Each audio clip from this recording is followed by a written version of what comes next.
Hey guys, welcome to Fanfic Fanatics. So in today's video we are gonna see, what if Lucario Deku fell for May? Part 1. Before starting, make sure to hit that like button and subscribe if you are interested in MHA fanfictions. This story is Lucario Deku by Dogday 2006. Now without wasting any more time, let's dive in. The day I was born, the world fell silent. No one clapped, no one smiled. The only sound in the delivery room was a muffled gasp from the nurse holding me and the slow beep of a heart monitor behind her. What is that? Is it breathing? It's not human. No. Not completely. I wasn't crying when I was born. Not because I didn't feel pain, but because I didn't understand what I was supposed to be. I was small, with dark blue fur. Black ridges ran down my arms.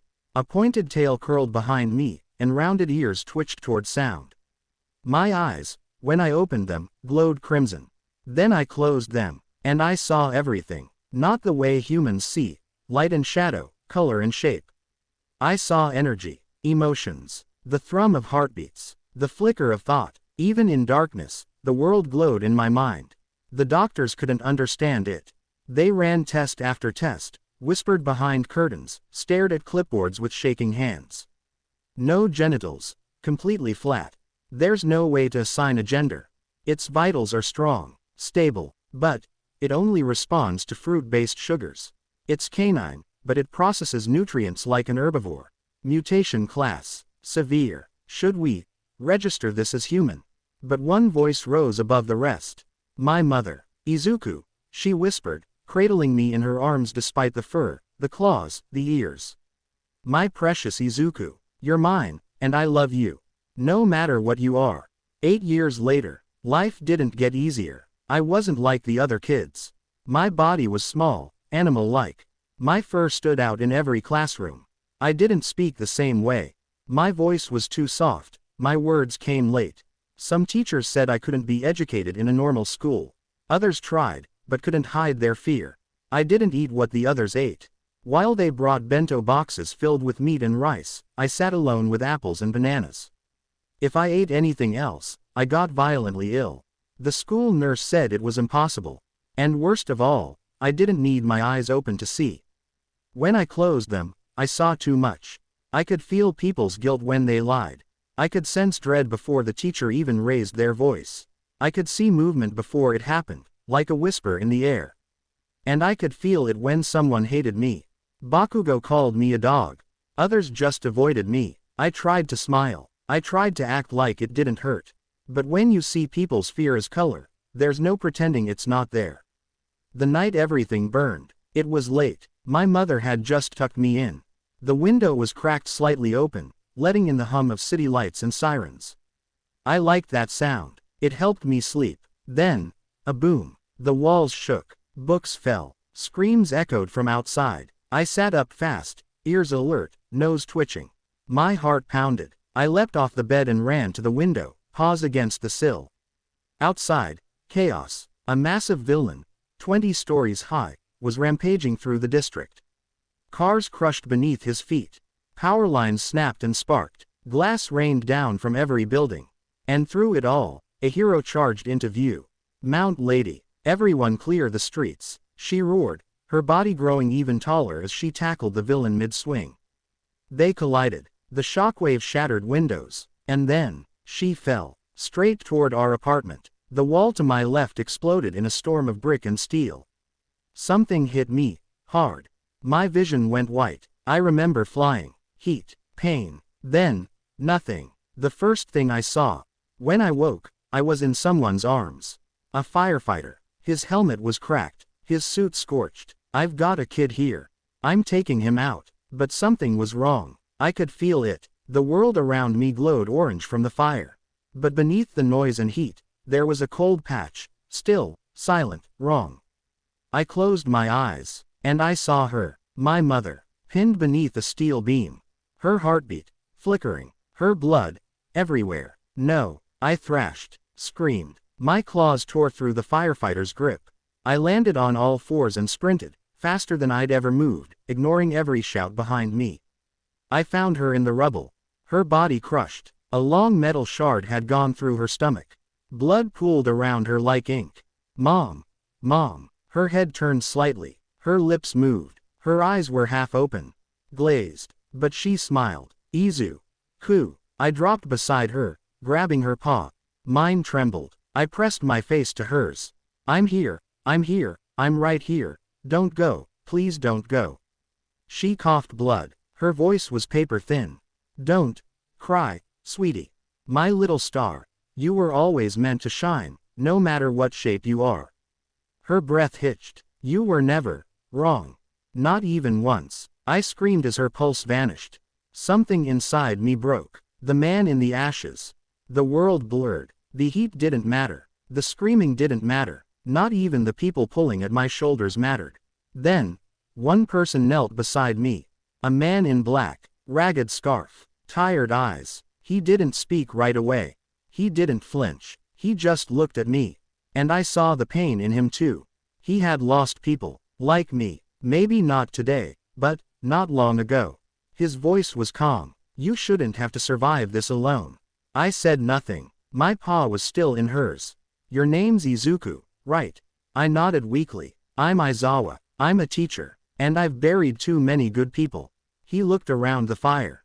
Then back at me. Let me raise you. Let me train you. If the world wants to see a monster, then I'll show them a hero instead. I didn't understand what he meant. But I nodded again. Because I had nowhere else to go. Because I didn't want to disappear like she did. And for the first time in my life. I saw someone who looked at me and didn't see a mistake. The shelter was quiet, not because it was empty, but because Aizawa had requested it be that way. The emergency foster system didn't know what to do with someone like me, so he pulled strings, signed forms, made promises. He told them I'd stay with him. That I'd be safe. I didn't argue. I didn't say anything at all. The first morning, the house was dim and plain. Sparse furniture, old tatami mats, paper walls that creaked with every shift of the wind. It was clean, but not cozy. Not like Mom's. I curled up on a futon on the floor. I hadn't spoken since the fire. Not once. But Aizawa didn't try to make me. That morning, he placed a bowl of sliced fruit next to me, then sat across the room and opened a book. He said nothing. Just read. We sat like that for hours. When I finally reached for the fruit, his eyes flicked toward me. You're eating. Good. His voice was rough, like it had sand in it. But it wasn't cold. Tomorrow, we start. Day 1. Aura and the body. The training grounds weren't much. Just an empty gym, old mats, and punching bags that looked like they hadn't been replaced in years. Aizawa stood in front of me, arms crossed. You don't need to speak, he said. But you need to listen. I nodded. You have 2 weapons. Your aura, and your body. We're going to train both. He gestured toward a mat. Sit. Close your eyes. That part was easy. I always saw better that way. Now breathe. Don't think. Just feel. Feel the space. The air. Me. The floor. Your own heartbeat. I did. The world shimmered. I saw his shape. Calm, steady. Like a quiet fire. The air moved around him like it obeyed his mood. I could feel dust settling in corners. A spider high in the rafters. A mouse beneath the floorboards. And myself. Pulsing blue. My aura bright, wild, untamed. You're sensing too much, Aizawa said. Your quirk. No, your gift. It pulls everything in. You need to control that. I gritted my teeth. My paws trembled. Breathe slower. It took an hour. Maybe 2. But eventually, the edges of the world softened. I wasn't overwhelmed. I just was. The bag incident. Aizawa stood beside the old punching bag. Now, you need to let it out. He motioned to the bag. Hit it. I blinked. Slowly stood. You're stronger than most kids your age. You've been holding back without realizing it. Don't. I nodded. I stepped forward. Took a stance I'd seen martial artists use on TV. Clawed paw clenched. Breathe. Focus. Strike. Crack. The bag didn't swing. It tore. The chain snapped. Sand burst out like smoke. The ceiling tile above it cracked. I stood frozen, my paw still extended. Aizawa didn't blink. You're not just strong, he muttered. You're dangerous. I looked down at my paw. It tingled, not with pain, but with energy. I felt like I could break steel. We'll need to reinforce the training room, Aizawa sighed. And start conditioning your control. Evening. The quiet again. That night, I sat on the futon again. My fur was damp with sweat. My knuckles still buzzed. Aizawa brought in another plate of fruit. You did well today. I stared at him. Most kids with power like yours would lash out. You didn't. I looked down. You're afraid to hurt people. That's good. But don't let that fear stop you from getting stronger. I opened my mouth, slowly. I didn't mean to break it, I whispered. My voice was raspy, barely used. He nodded. I know. There was silence. Then I said the one thing I'd been too afraid to ask since the fire. Was it my fault? His eyes didn't narrow. He didn't look angry. He just walked over, sat beside me, and said, no, the world broke, not you. And for the first time since she died, I didn't cry. I just sat there, next to him, and let the quiet wrap around me like a blanket. 1 month later, Izuku's punches no longer just broke punching bags. They tore clean through reinforced steel plating. His speed had doubled, reflexes sharpened like blades, aura perception so precise he could dodge an attack before it fully left Aizawa's arm. But something else was happening, too. His body was changing. The once stubby frame of a Ryolu had stretched taller, sleeker, the muscles more defined. A second spike had grown on his chest, smaller than Lucario's, but firm and sharp. His legs were longer, strides faster, ears sharper, and his voice, it had softened. The night it changed. It began during meditation. Izuku sat, legs crossed, eyes closed. The world around him pulsed in light and feeling. His aura had grown stronger, more fluid, almost warm now. Like it was adapting. He was glowing faintly. A soft blue light trailed from his fur like steam off hot water. Then, pain. Not like a punch. It came from within. A twisting, stretching, realigning of something fundamental. His paws clenched. He grunted, falling onto his side, chest heaving. His body was hot, and changing. Aizawa's paw. He heard the thud from across the house and ran. When he found Izuku, the young Ryolu was curled on the floor, trembling. Her breathing was shallow. She gripped at her stomach. And her scent was different. Aizawa stopped cold. Izuku. Red eyes flicked up at him, wet with confusion and pain. It hurts. Her voice cracked, higher now, barely more than a whisper. Aizawa knelt beside her. She wasn't bleeding. No injuries. No trauma. But the shape of her hips had shifted. The slope of her waist was softer. Her chest was subtly different. He understood. It wasn't sickness. It was transition. It's your body, he murmured, keeping his voice steady. It's evolving. She blinked. But I was a boy. You weren't born male, Izuku. Not biologically. Your body was undefined. What's happening now might just be what you were always meant to become. She looked away. Her paws trembled. I don't feel different. You're not. You're still you. Just changing. Izuku buried her face in her arms. Quietly. What am I? Aizawa hesitated, then sat down beside her. You're a child who lost too much. A fighter with a kind heart. And someone who's going to become something this world's never seen before. He placed a hand on her shoulder, firm, steady. That's what you are. The morning after, Izuku didn't speak much that day. She sat in the dojo, quietly staring at her paws. Still the same color, same fur, same voice, but something felt different now. And slowly, she started accepting it. She trained harder, she struck faster, and when she finally looked into the mirror again, she saw herself. It wasn't the clothes that bothered her. It was what they meant. Izuku sat in the back of the train, huddled beneath a thick gray blanket. Beneath that, she wore loose pants, a hoodie 2 sizes too big, and soft, uncomfortable fabric beneath it all that Aizawa had handed her that morning. It's for comfort, he'd said gently. Not because you need to hide. She didn't believe that. The elastic pressed against her chest. Small, new, unfamiliar. And lower down, even sitting still reminded her of the change. A reminder she hadn't asked for. One that made her squirm in silence. The other passengers stared, not directly, but just enough to sting. Maybe it was the ears. The fur. The glowing eyes. Maybe it was because no one wanted to sit near something that didn't look human. She pulled the blanket tighter. The Quirk Registry Department. The building was white, sterile, and humming with fluorescent lights. The walls were covered in framed photos of smiling children with typed labels below them.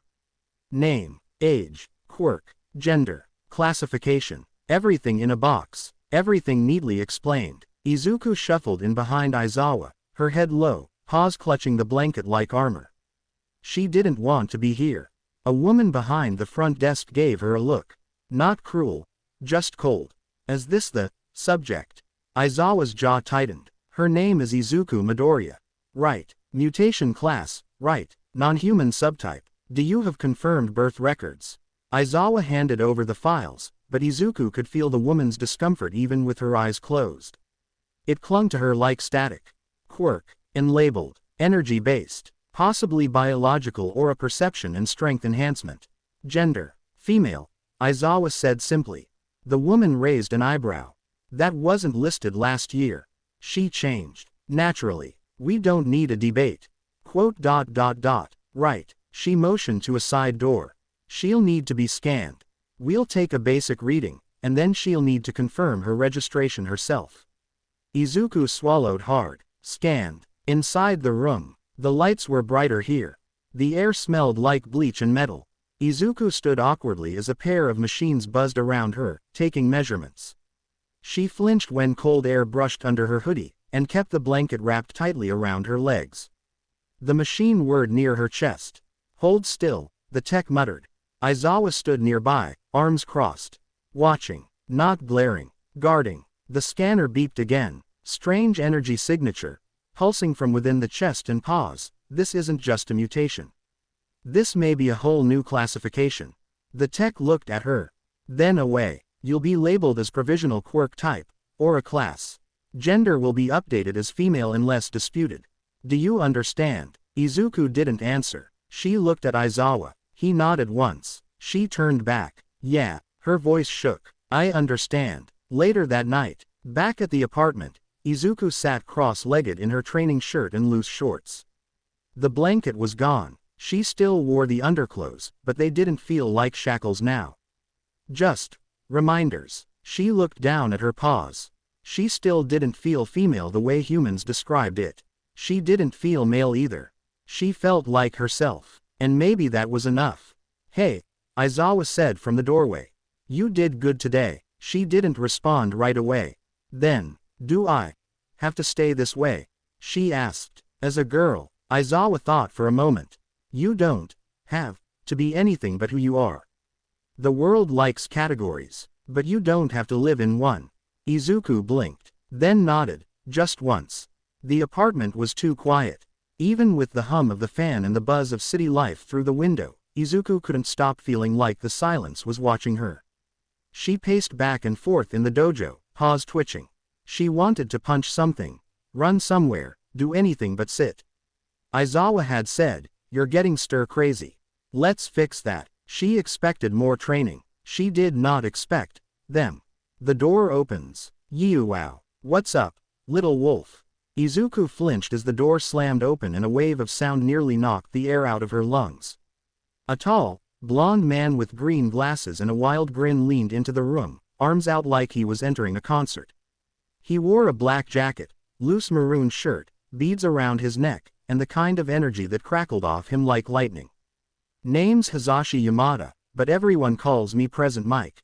I'm a teacher, DJ, linguist, and professional vibes provider. Behind him, a sharp click of heels echoed against the floor. A beautiful woman followed him in, dressed in a sleek gray suit and high heels. Her long black hair framed her confident grin as she gave Izuku a wink. And I'm Nimari Kayama, but you'll know me as Midnight once you're old enough. Civilian mode today, though. You must be Izuku. Izuku peeked out from behind the blanket again, wide-eyed, unsure. Aizawa sighed from behind her. They're here to meet you. Don't worry. They're loud, but they're not scary. Getting to know them. Izuku sat cross-legged on a mat, still bundled in her hoodie and blanket, while the two visitors sat across from her. Midnight crossed her legs with elegance, resting her chin in one hand.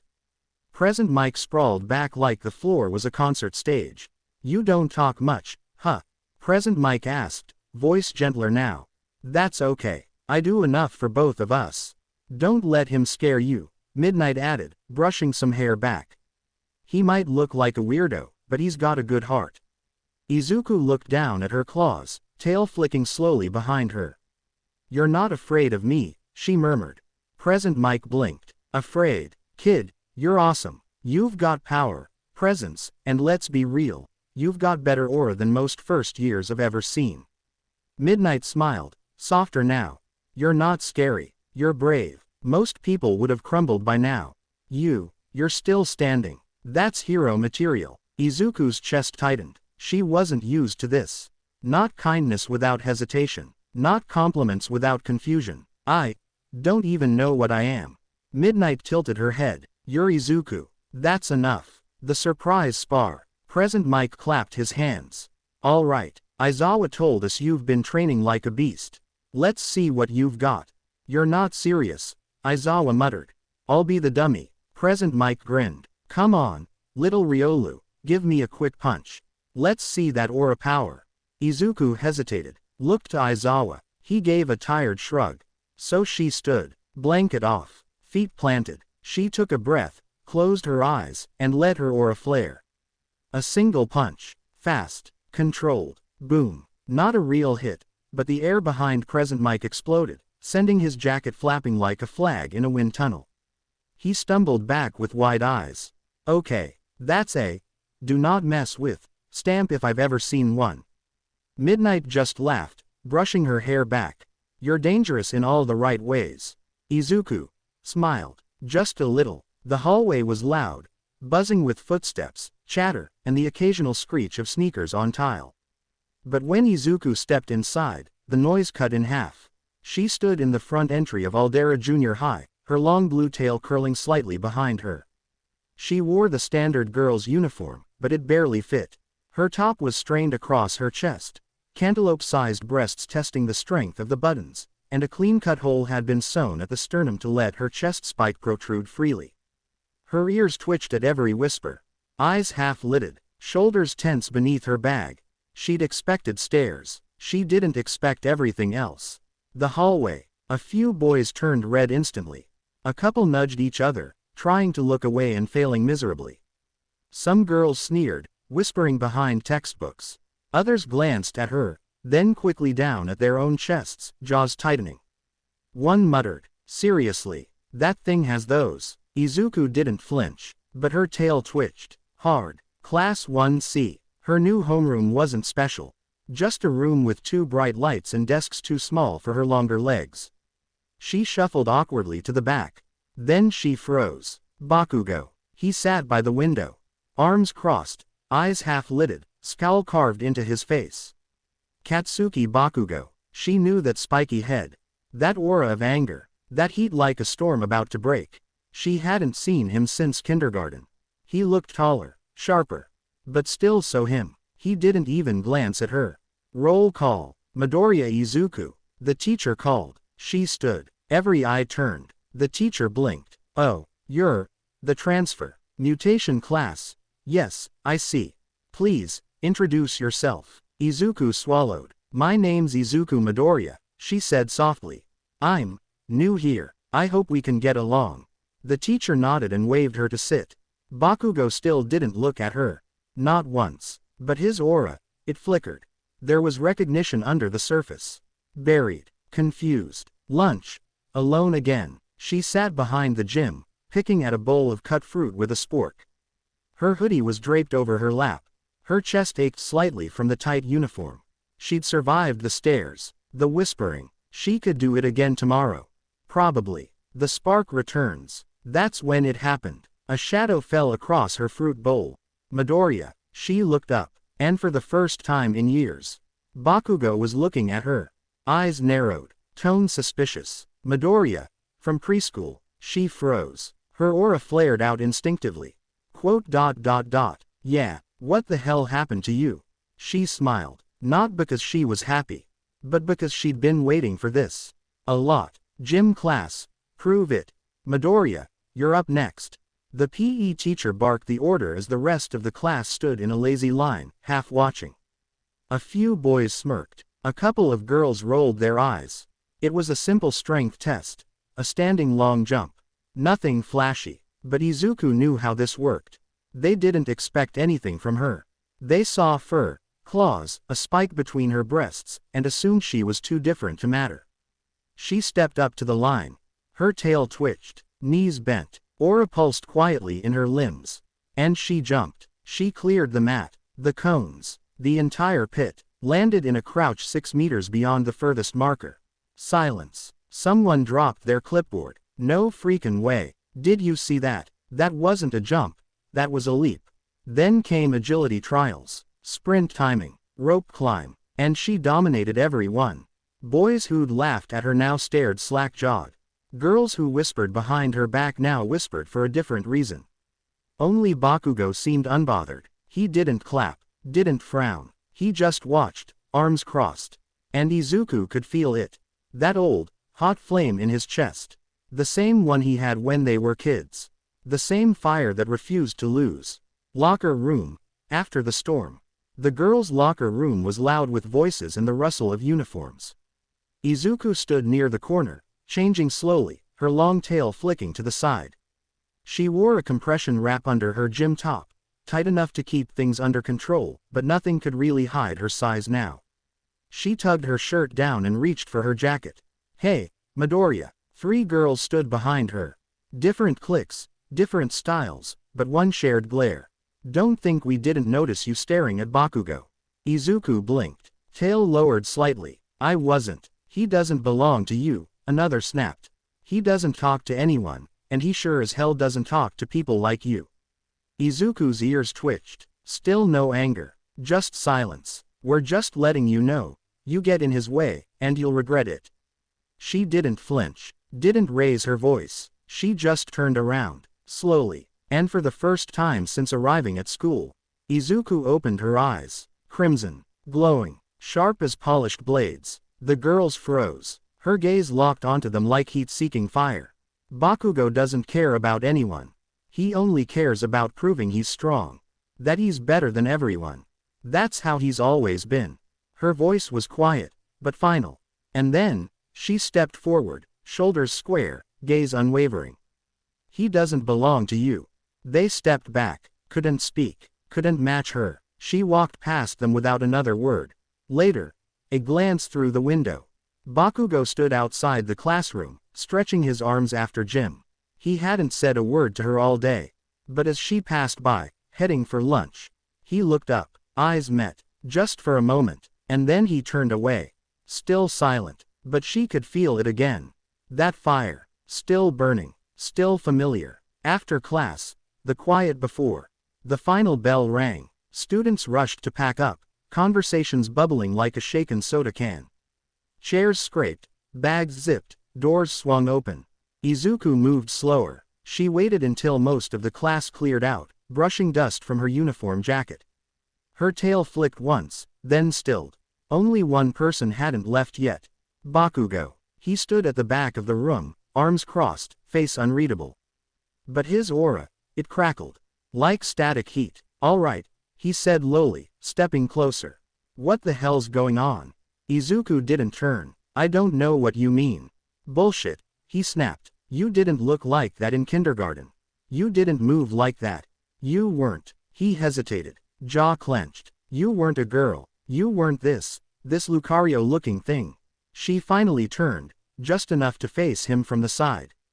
Eyes down, shoulders quiet. People change. That's not change. That's a whole damn transformation. What the hell happened to you, Deku? She winced. That name, soft, bitter. She didn't answer. Say something. He stepped closer, almost reaching for her shoulder, but stopped. Her voice was quiet when it came. Too quiet. Inko's gone. Bakugo blinked. What? She's gone. Dead. Been gone for 5 years. His eyes widened. Just slightly. The static in his aura sputtered. Izuku turned fully now, looking straight at him. You didn't notice. Bakugo's mouth opened, closed. His gaze dropped for the first time. I didn't know. Exactly. She stepped past him without another word.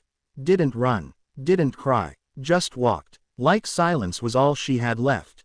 Outside. Alone again. The sun was setting, casting long shadows across the schoolyard. Izuku stood near the fence, looking out at the buildings in the distance. A breeze tugged at her jacket. Her ears twitched against it. She didn't blame him. Not really. He wasn't supposed to know. But part of her had hoped. Maybe just a little, that he would have seen her pain before she had to say it aloud. Nightfall. Hidden in plain sight. The city looked different from above. Cold, tired, loud in some places, hollow in others. From a rooftop several stories high, she watched it all. Silent, unmoving, the long tails of her ornate blue and gold scarf fluttering in the wind like a banner of judgment. Her costume shimmered faintly in the moonlight. Smooth metallic fiber over her chest and hips, banded in emerald and gold. Her spike protruded cleanly from her chest, protected by a stabilizing brace built directly into the armor. Her tail was free to move. Her ears flicked beneath the gold headwrap. Her name, during the day, was Izuku Midoriya. But at night, no one knew her name. Only what she'd become. The Blue Flame, some called her. Others said, Spirit Jackal. But the news just called her, that Lucario Vigilante. The mission, Aizawa's call. She crouched against the building's edge as her calm crackled softly. South Alley, Aizawa's voice came through. Repeat. Multiple illegal quirk users cornering a vendor. Keep your distance, until you don't. Izuku didn't answer. She didn't need to. She was already moving. Down the fire escape, into the night, the alley. 3 men, 1 terrified shopkeeper. Power suppression tech being jammed by a black market emitter. They never saw her coming. 1 second, there was silence. The next, light. Aura burst from the shadows as a blue streak whipped into the alley. A flash of gold, a slam of paw against jaw. The first thug hit the wall so hard it cracked. Another tried to fire a beam from his palm. Too slow. Izuku dodged, spun, knee to gut, and whispered through her mask. Go home. He collapsed. The third dropped his weapon and bolted. Aizawa landed beside her 2 seconds later, scarf flicking in the air like fangs. Efficient, he muttered. She nodded. No words, just breath. The tinker, Mei Hatsume. Back at the hidden workshop in an abandoned train station, Mei Hatsume greeted her with a grin and a welding spark. Well, another night, another cracked shin plate. You really gotta stop leading with your legs, Izuku. Izuku peeled off the helmet section of her suit, sweat dampening her ears. Her crimson eyes glowed faintly in the dark. I'm still standing. Yeah, and the suit's still holding. That's a win in my book. Mei adjusted her goggles and pulled out a notepad. You need better joint flexibility in the tail section. I've got a prototype with a carbon mesh weave I can stitch in by tomorrow night. Also, I reinforced the scarf channels with heat dissipation thread. Just in case someone tries to light you up again. Izuku gave her a quiet nod. Thanks, Mei. Anytime. Mei winked. No one knew what V stood for. Maybe Vigilante. Maybe Victory. Or maybe it was just Izuku, living a second life, unseen but never unnoticed. The twist. Back at school. The next morning, she was back in her uniform. Hood up, tail still, eyes calm. But in the hallway, Bakugo was watching her again. And this time, he looked suspicious. You disappeared last night. Why do you look like you've been in a fight? He didn't say it out loud. But she could see it burning behind his eyes. He was getting closer to the truth. Downtown 2:38 p.m. It was supposed to be a normal weekend trip. Bakugo stood in front of a pretzel cart, fists in his pockets, eyes rolling as his classmates giggled over stores and cheap keychains. He hated crowds, hated fake smiles, but he'd agreed to go, mostly out of boredom. Then the lights went out, and screams followed. The hostage situation, villains, 5 of them, with quirks that glowed and hissed through the darkened mall. People ran, some got away, others weren't fast enough. Bakugo tried to fight. He got 2 steps toward one before a pulse of light blasted him across the food court.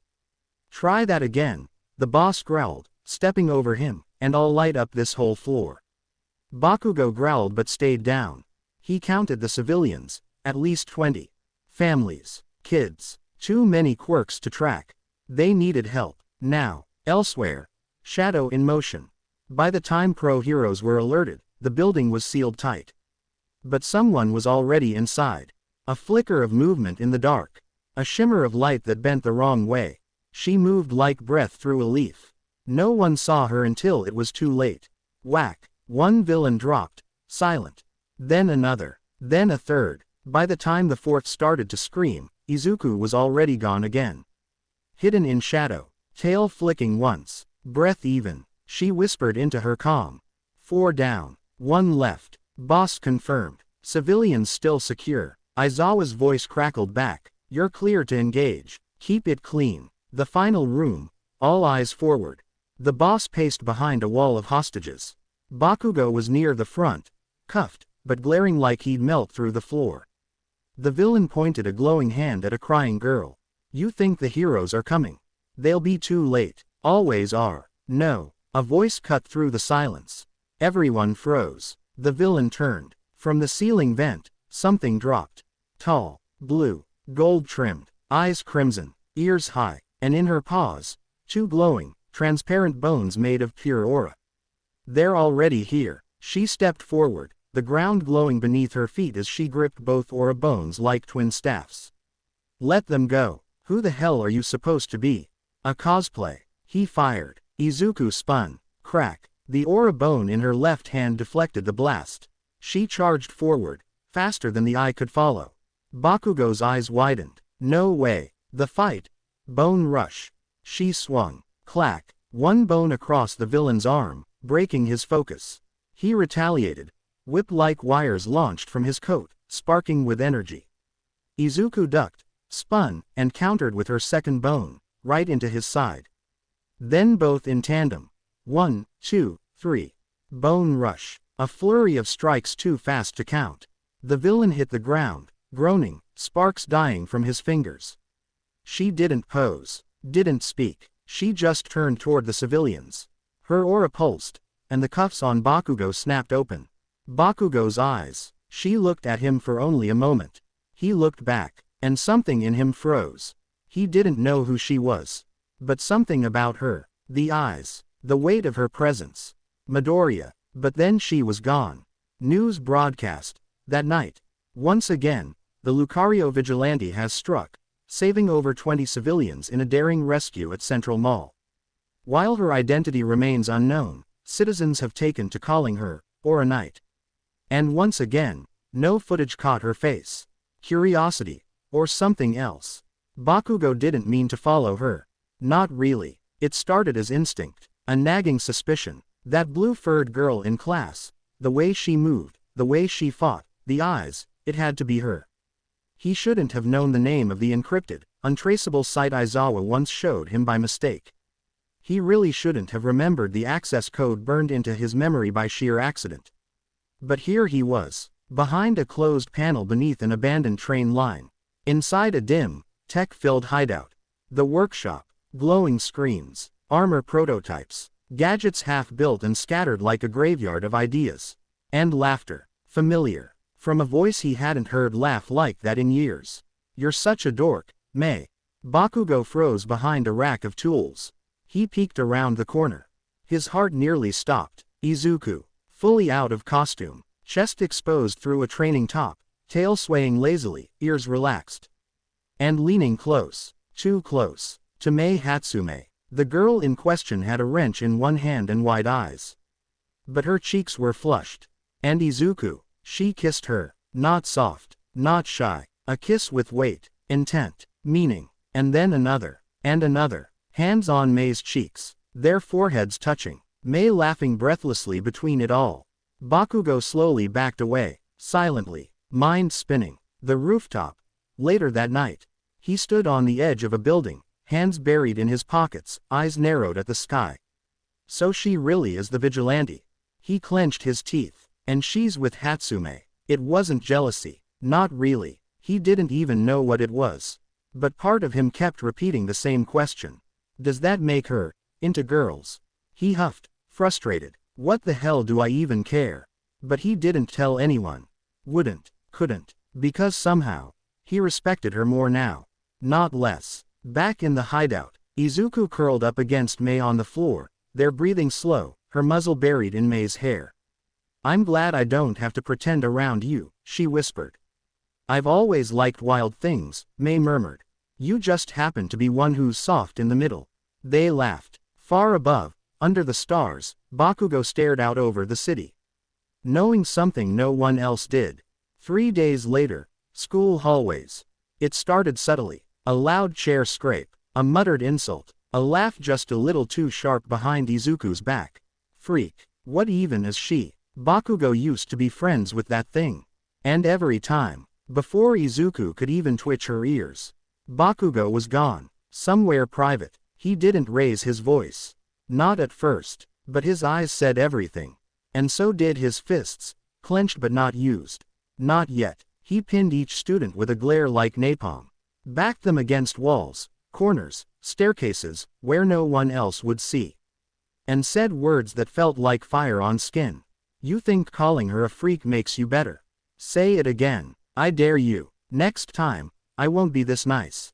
He never hit them. He didn't have to. The fear was enough. By the time they stumbled back to class, pale and shaking, they never looked at Izuku again. Izuku, watching silently, she felt all of it. Every flare of hostility, every sharp-edged insult, every sudden jolt of regret and panic when Bakugo got involved. She didn't even need to see it anymore. The emotions lit up like flares in her mind. He'd done it 20 times by Wednesday, 30 by the weekend, and by now, it felt like 1,000. The confrontation that never came.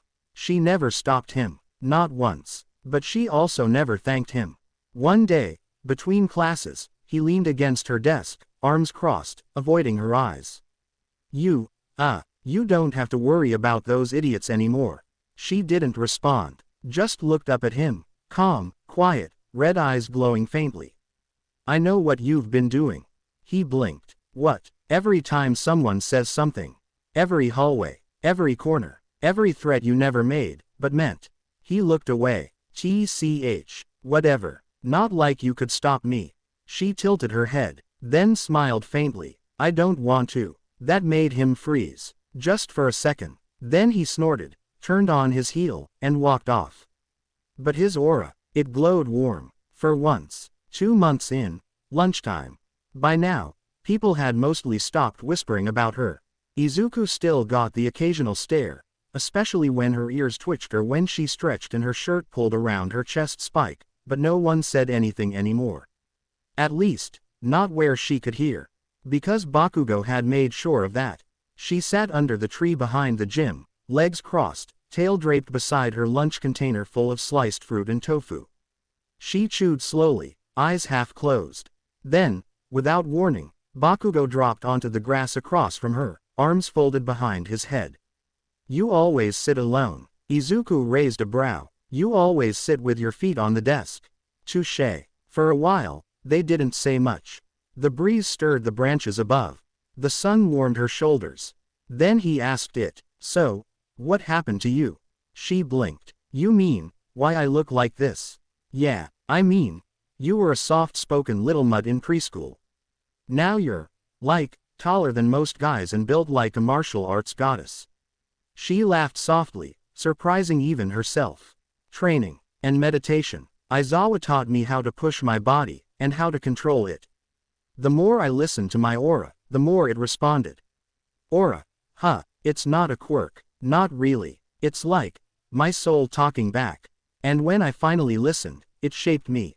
Bakugo sat up a bit straighter. "So, you didn't choose to become a girl?"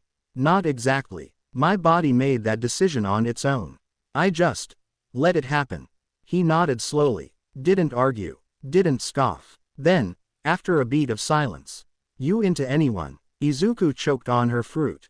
What? Romantically," he said, a little too casually. "You know, do you like someone?"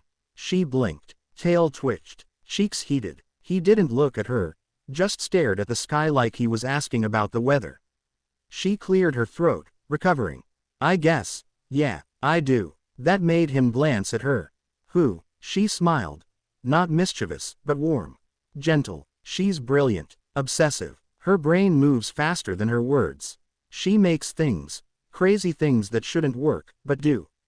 Bakugo raised an eyebrow. So, a weirdo. A beautiful one, Izuku added, a little more softly. That shut him up for a while. He looked away again. You got weird taste. Yeah, she smiled. I think that's why it works. Later that day, Bakugo's thoughts. He stood outside the classroom, hands shoved in his pockets, staring at nothing. So she's into some tech head. He didn't know why that irritated him. He wasn't even sure what answer he expected. But he knew one thing for sure now. He'd been too late. A quiet night turned loud. Bakugo wasn't supposed to be there. Not on that rooftop. Not in that part of the city. He'd just needed space. Somewhere away from the noise of classmates, homework, and that smile Izuku gave when she talked about someone else. But then he heard the scream. And the crash. And then, her. The fight below. Down in the alley, two figures clashed like titans. One was tall and lean, covered in a tactical GI, hands wrapped in black bands. The man moved with perfect rhythm, elbows, knees, counters. He didn't waste a single motion. But the other figure, cloaked in black and gold, tail flicking, breathing calm, was faster. Izuku. He recognized her now, even with the mask. The aura around her, the curve of her ears, the way she moved like sound itself. And she was fighting with her eyes closed. Tactical exchange. The martial artist struck. Spinning heel, feint, elbow smash. Izuku ducked, shifted, clawed upward with her right paw, her spike slicing across his guard. The man staggered. She struck again. This time with the back of her left wrist, another spike cutting through his sleeve and drawing blood. You rely on form, she said softly. But I feel you. He roared, charging. She leapt over him, twisted in midair, and landed behind him with a skid. Two glowing aura bones formed in her paws. Bone rush. She launched forward. One hit, two, then four in rapid succession. The last sent him crashing through a concrete wall and embedded him halfway into the building.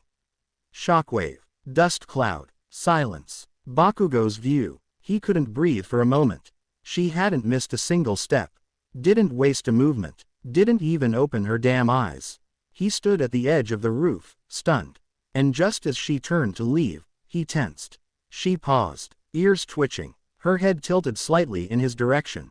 For a moment, he thought, she knows I'm here. But then she looked away, said nothing, and vanished into the shadows. 10 months to graduation. Homeroom was stuffy. The windows were half open, but the heat of spring was creeping in. Desks rattled under restless hands. The teacher, overconfident as always, smacked a stack of forms on the front desk. Well, students, we're entering the final stretch. Time to discuss your futures. Most of the class perked up. Obviously, the teacher continued, Bakugo Katsuki is aiming for UA. High. With his grades and quirk scores, he's practically guaranteed.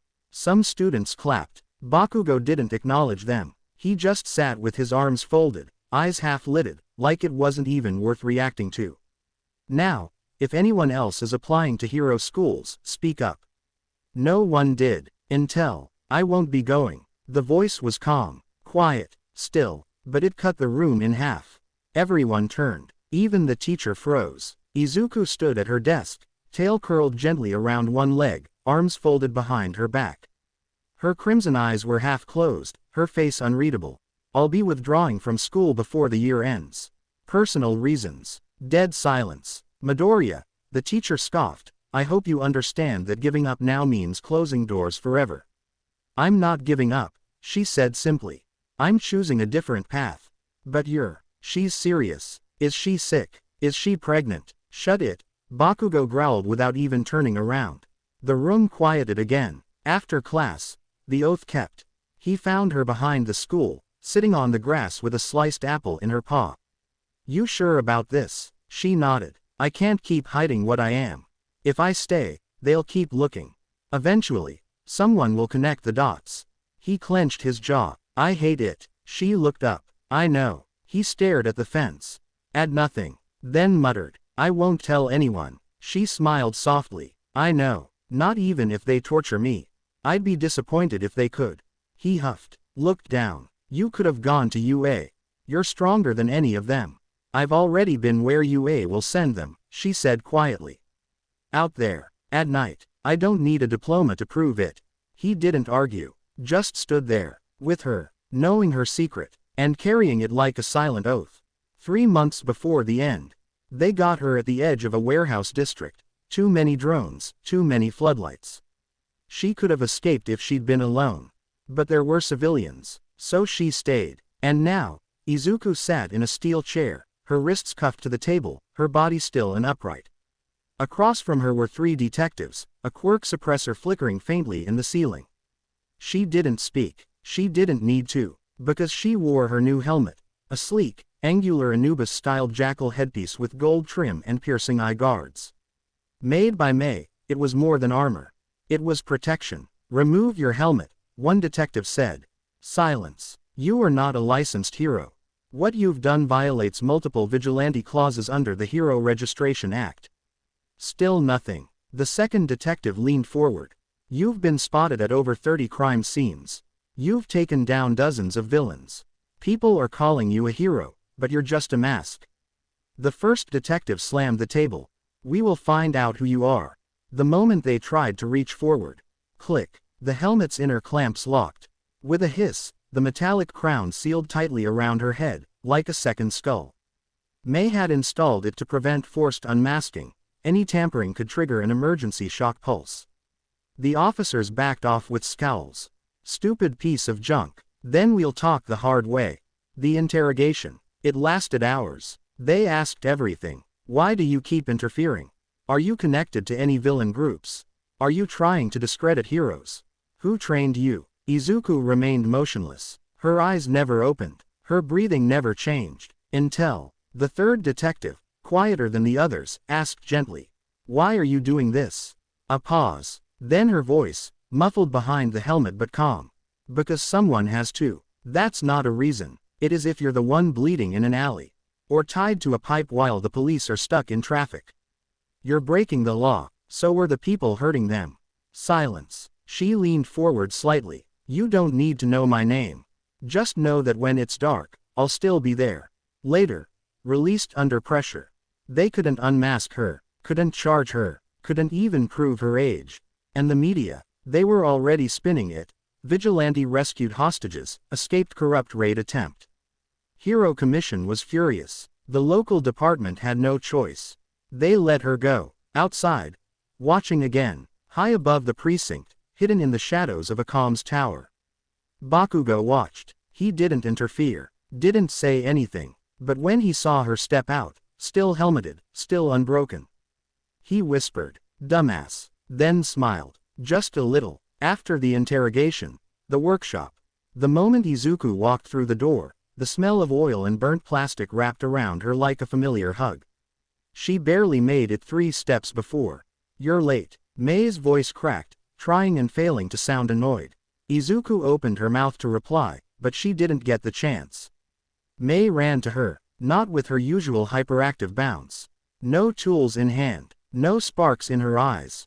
Just fear and relief. Held still, May pressed herself into Izuku's chest with a force that knocked them both back into the couch. She buried her face against the curve of Izuku's chest, arms locking around her ribs like a lifeline. You didn't answer. Not once. Do you know how long I stared at the news feed? I thought they'd take your helmet off. I thought. Izuku stroked her back gently, saying nothing. She let May cling to her. Let her press tighter. May's fingers gripped the fabric of Izuku's hoodie, holding on like it would dissolve if she let go. Her voice was muffled now, deep in the soft warmth of Izuku's chest. You're not leaving this couch tonight. Izuku smiled faintly, lowering her muzzle to rest gently against May's hair. I wasn't planning to. No words needed. They stayed like that for a while. No tools buzzing. No screens glowing. Just the quiet hum of electricity and breathing. Izuku could feel the stress in May's muscles slowly ease. The way her heartbeat, once pounding like a runaway drill, had started to settle. You're okay now, May whispered. I am, Izuku answered. Because you made this. She touched the Anubis helmet resting on the table nearby.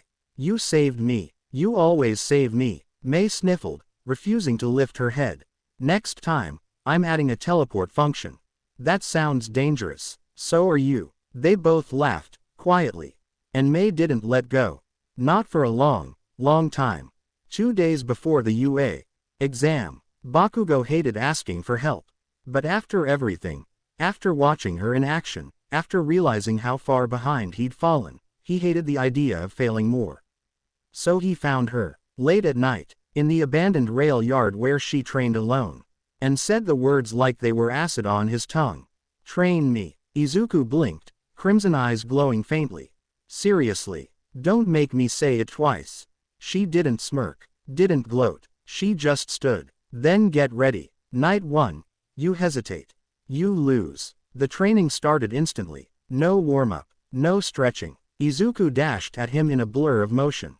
He blocked. Wrong angle. Wham! A gut punch hard enough to drop him to his knees. Too slow. They reset. She came again. This time from the side. He moved to counter, but she vanished. Wham! Another punch.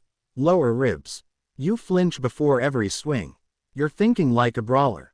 I'm not a brawler. I'm a ghost. He growled and lunged. This time, he missed her completely and crashed into a pile of crates. Use your damn quirk. You said no quirks. I never said that. I said don't rely on it. Now again. Day 2. You're not angry enough. His arms were sore, his legs heavier with each dodge. His palms stung from sparks triggered too late, too weak. And still, Izuku didn't slow down. Every mistake was punished, every lazy stance corrected, with a palm to the throat, a knee to the gut, or a slam to the mat. But he never quit, never asked for a break. And she noticed. The hit. It happened without warning. She dodged a straight jab, leapt over his leg sweep, and ready to counter kick. But Bakugo dropped low and blasted up. A small, sharp explosion. Right into her jaw. She skidded back, landing on one knee. Touched her face. Felt the scorch. Then she laughed. Finally. He stood, chest heaving, smoke trailing from his fingertips. "So, did I pass your little test?" She stood and dusted herself off. "You hit me. That's more than most ever manage. Then let's keep going." "No. What? I've taught you all I can." He clenched his fists. "That's bull. It's not easy to land a hit on me, Katsuki. You've grown." He stared at her, breathing heavy, every muscle aching. Then nodded. "Just once. Fine. Then I'll make sure UA knows your name." Izuku smiled faintly. "They already do. They just don't know it yet."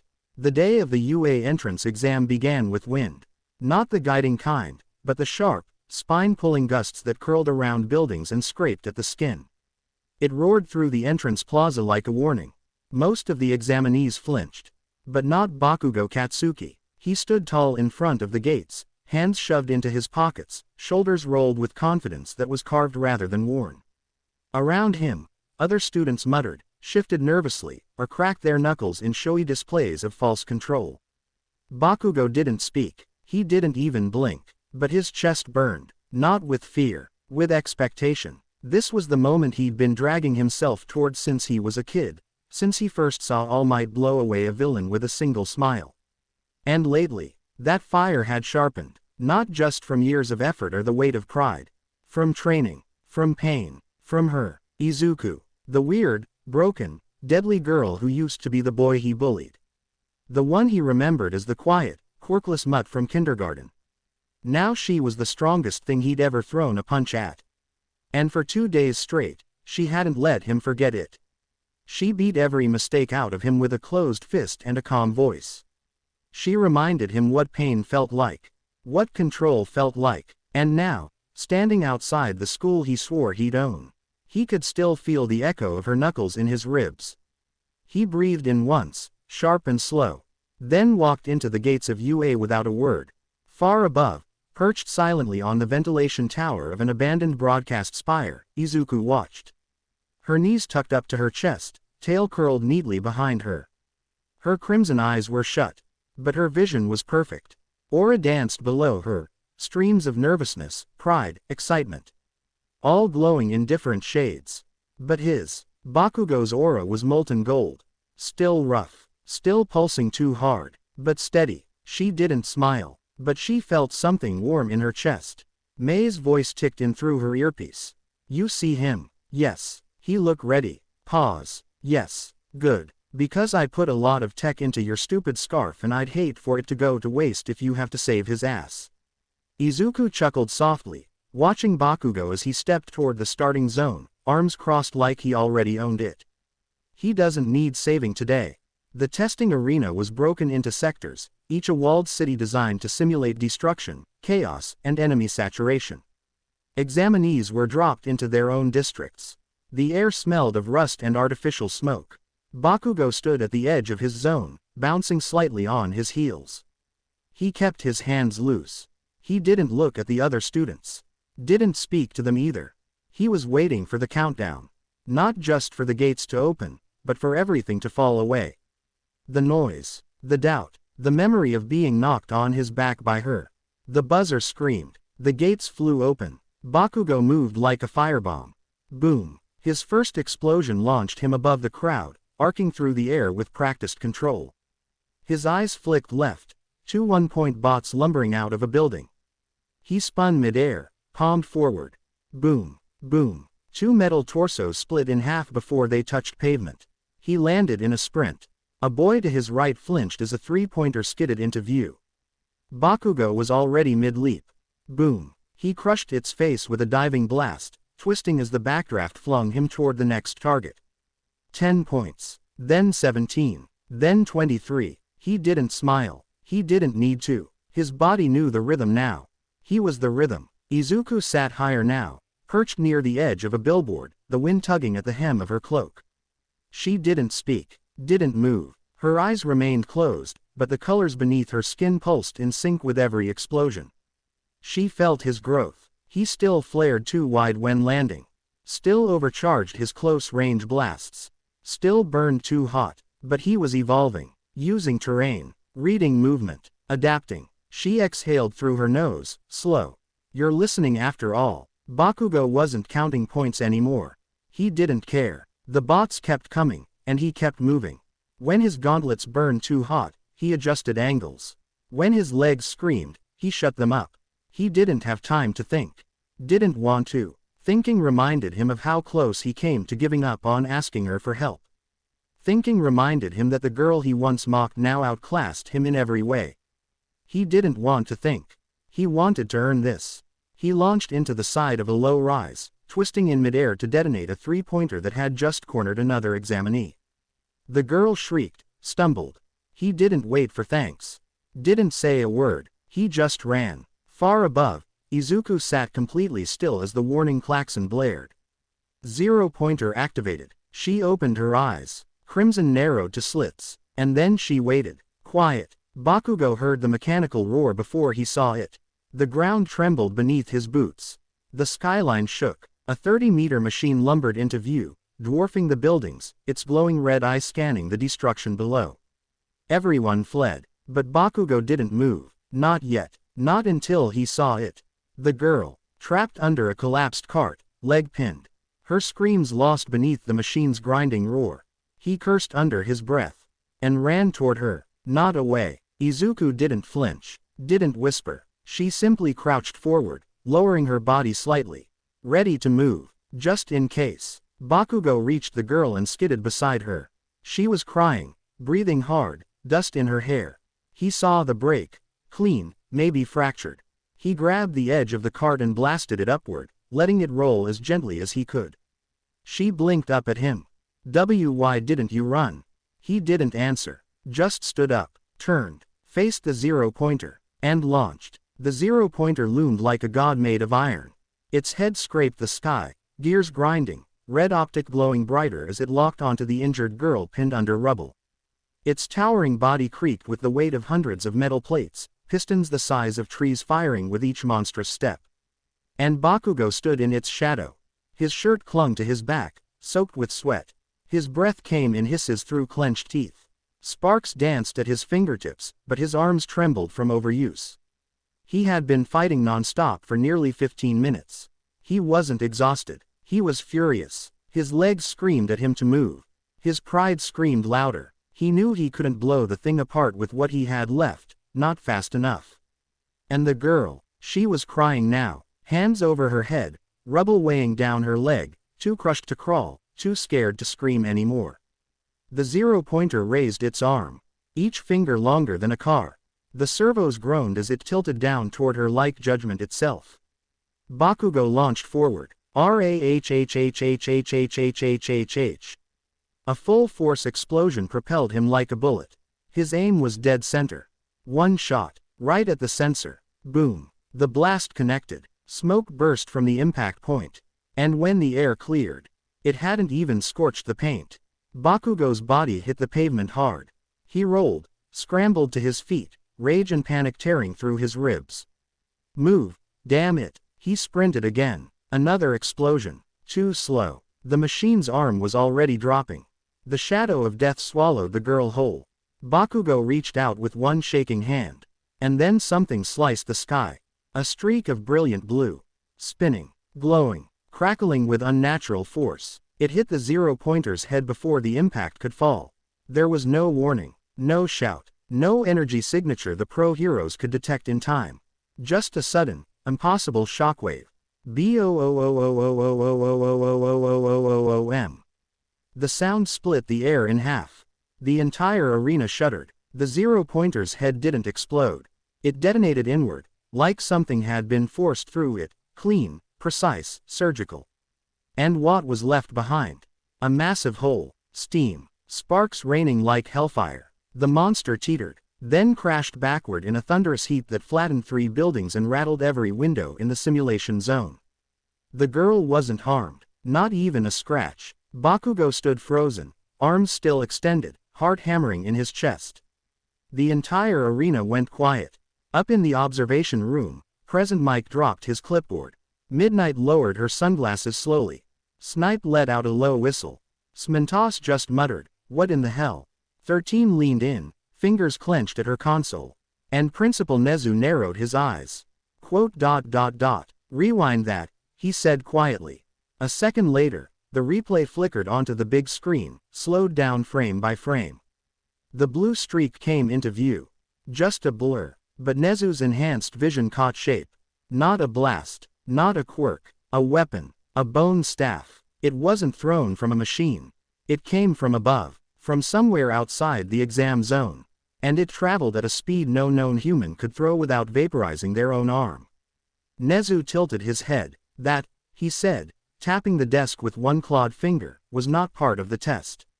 Back on the field, Bakugo stood among the rubble as medics rushed the girl away.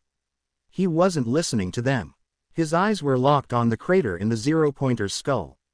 The energy, the precision, the bone. No way. He'd only seen it once before. 2 days ago, when she summoned them from the air, spun, and beat him into the dirt with grace and fire. Izuku. But where the hell did she throw that from? There'd been no sirens, no security breach, no breach of the alarm system, no cameras catching movement. And yet, her strike had come down like judgment itself.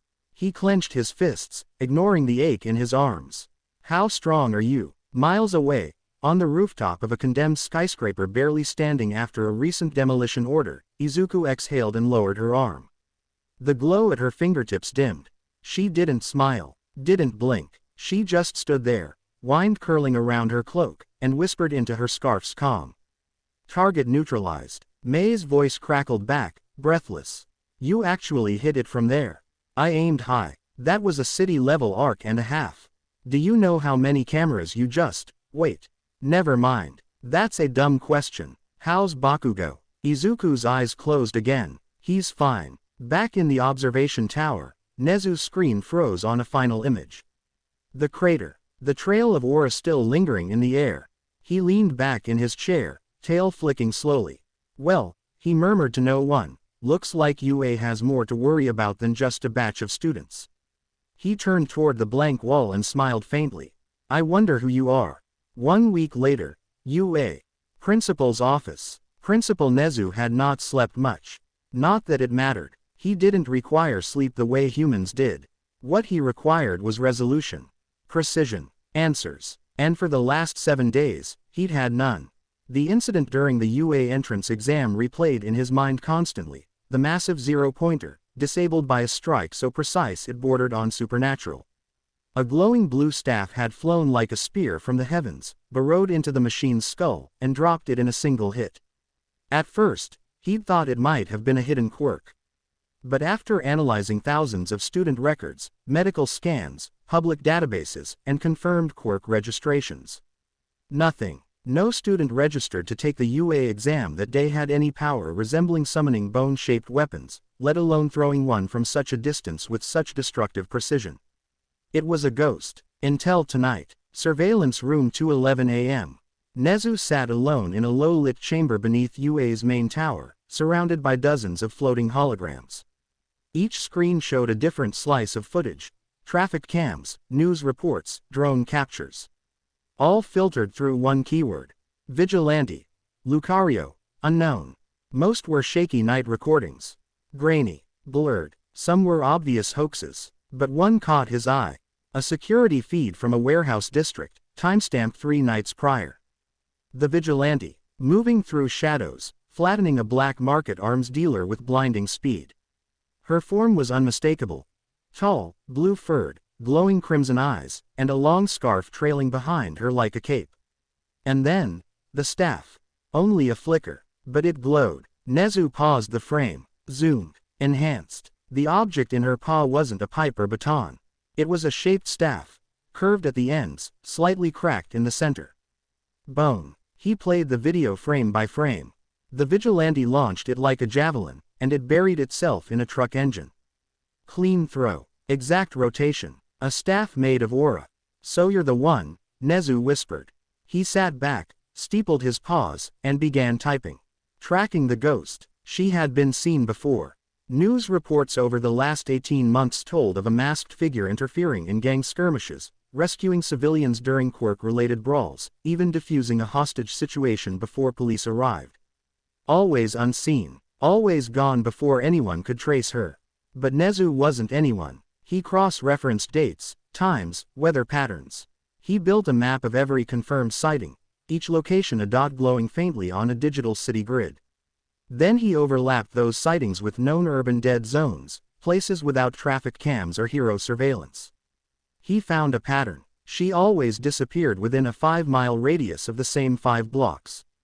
At the heart of that zone was a decayed tunnel entrance. Abandoned, sealed off from transit years ago. An old subway station. Nezu smiled, and clicked. The old subway station was dead silent. Dirt clung to the ceiling like soot. Rats had long since abandoned it, and every pipe was frozen in decay. If you didn't know better, you'd think it had been untouched for decades. But Principal Nezu knew better.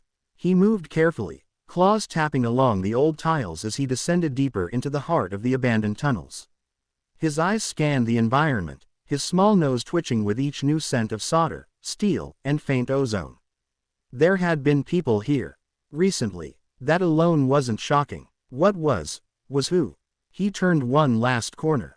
And froze. A single workshop light buzzed from the ceiling of the wide, gutted platform. And beneath it, surrounded by scrap metal, tools, half-completed support gear, and blueprints scribbled on every surface, stood someone he recognized immediately. Mei Hatsume, one of the most promising support course students UA had ever seen. And at the moment, she was staring at him like she'd seen a ghost. Her eyes went wide, her back straightened, the wrench in her hand slipped from her fingers and clattered to the ground. Nezu blinked. Miss Hatsume. She took half a step back before catching herself, pressing her lips into a tight line. Her voice, when it came, was shaky. Principal Nezu, I can explain. I would prefer that you do. I wasn't. I mean, this isn't what it looks like. Nezu's eyes slowly swept the room. Stolen power cells, black market plating, scans of civilian incident zones, prototypes of armor that weren't on any UA docket, and in the corner, multiple cracked and discarded bone staffs. Something flickered in Nezu's normally composed eyes. Miss Hatsume, he said, voice calm but sharper now, you are arguably the top of your class in the support department. Do you understand how serious this looks? She didn't answer. Her mouth opened, then closed again. And then, a deep metallic slam. Something had landed behind them. Nezu turned just in time to see a blue blur step from the tunnel shadows.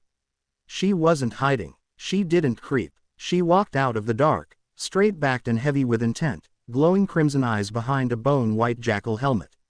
And in her grip, a blue staff, faintly humming with aura. The vigilante. No question now. The figure stopped 5 paces from them, standing between Mei and Nezu with an almost territorial air. The helmet tilted slightly, then lifted, and Izuku's face was revealed beneath it. Her gaze was locked directly on Nezu. Her voice, when it came, was serious. Steady. Protective. Why are you here? Nezu didn't respond immediately. He studied her. Her body language, her tone, the way she stood directly in front of Mei, shielding her without being obvious about it. He wasn't dealing with a rogue child. He was dealing with someone who knew exactly what she was doing. I came, Nezu said at last, to find the one who stopped a 0-pointer during the entrance exam with a bone staff. He looked down briefly, where a thin crack still glowed on the floor from where Izuku had slammed her foot earlier. I didn't expect to find Hatsume Mei helping you. I told her not to be here today, Izuku said, eyes narrowing. She stayed to fix something. She shouldn't be punished for that. Mei finally found her voice again, barely above a whisper. I'm not helping her do anything illegal. I mean, okay, I am technically helping her build gear, but she doesn't hurt people, she saves people. And Izuku raised one hand gently, and Mei went quiet. Nezu's tail flicked. Protective, he murmured. Very much so. That's good. Izuku's expression didn't change. You didn't answer my question. Why am I here? Nezu said. Simple. Because when someone drops a government-grade training robot with a strike that causes a shockwave across an entire testing zone, I get curious. He took a step closer, slowly. I looked for records. Nothing matched. Until I reviewed vigilante footage. Another step. And saw you. You may be fast, smart, careful, but not careful enough. Izuku's grip tightened on the staff. I didn't do it for credit. I know. I did it to save someone. I believe you. Silence hung between them, heavy. Then Nezu smiled. Not smug, not cruel.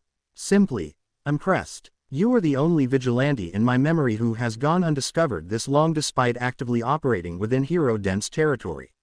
You've never revealed your identity. You've never struck out in anger. You've only interfered in moments when failure meant death. Izuku said nothing. You're also, he added, glancing back at Mei, working with one of our best minds. That makes this more complicated. She stepped forward, slowly. Her voice dropped lower. I'm not here to challenge you. I didn't say you were.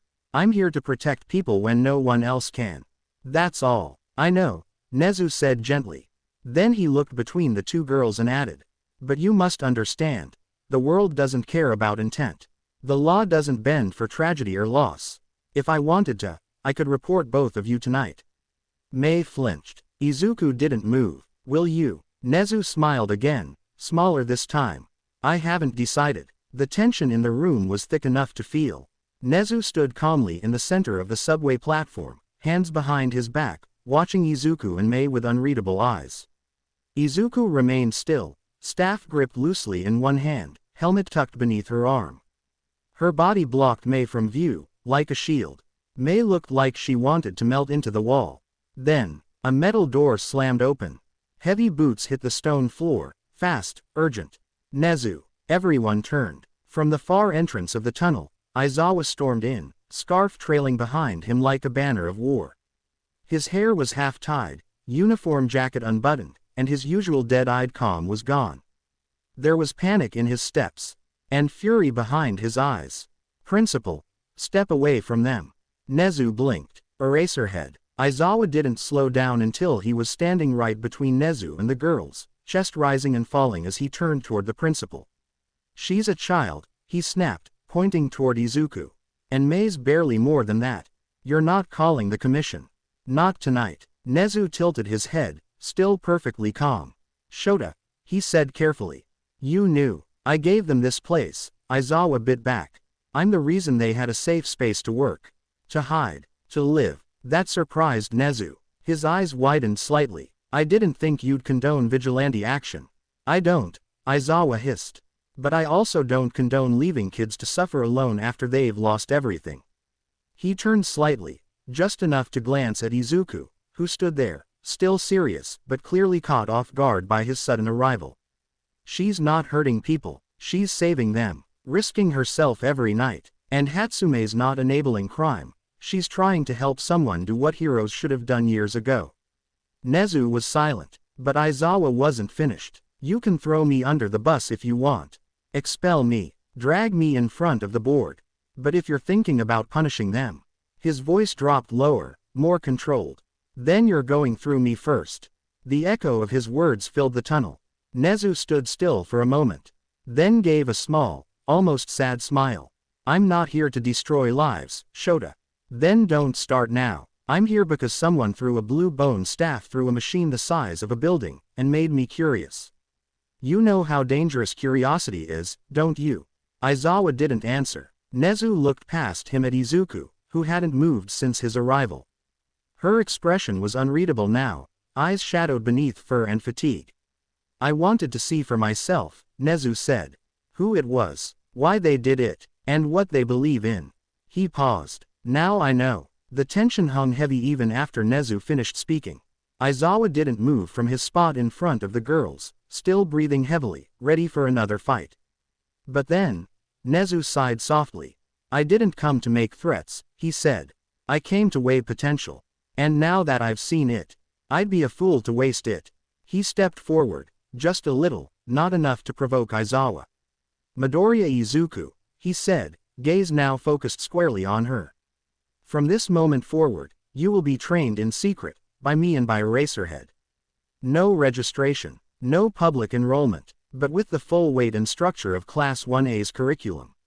Mei gasped behind Izuku. Izuku's eyes narrowed, unreadable. Aizawa's jaw twitched. You're serious. I am. She has the drive, the discipline, and the combat ability. More importantly, she has you, and Hatsume. People who won't let her fall. He turned, slowly, tail swishing. I'll prepare a schedule. She'll begin proper training the same day Class 1A starts their hero course. But she'll remain separate, hidden, a special case. Only the three of us will know the full extent of her involvement. Nezu smiled faintly, then added as he walked away. And in time, if she chooses to be a hero, the world will be ready for her. The chamber was cold, silent. White walls curved into a dome overhead, each surface embedded with emitters and projectors. Dozens of surveillance eyes blinked softly across the ceiling. The floor, polished and blank, hummed faintly with energy. Izuku stood alone in the center, cloak pulled back, helmet off, crimson eyes narrowed in focus. A soft beep echoed as Nezu's voice came through the speaker above. Simulation. Class 1A combat data. All systems active. Begin. The room shimmered. One by one, the holograms appeared. Not static projections. These were built from training footage, quirk records, support gear specs. Their movements were nearly perfect.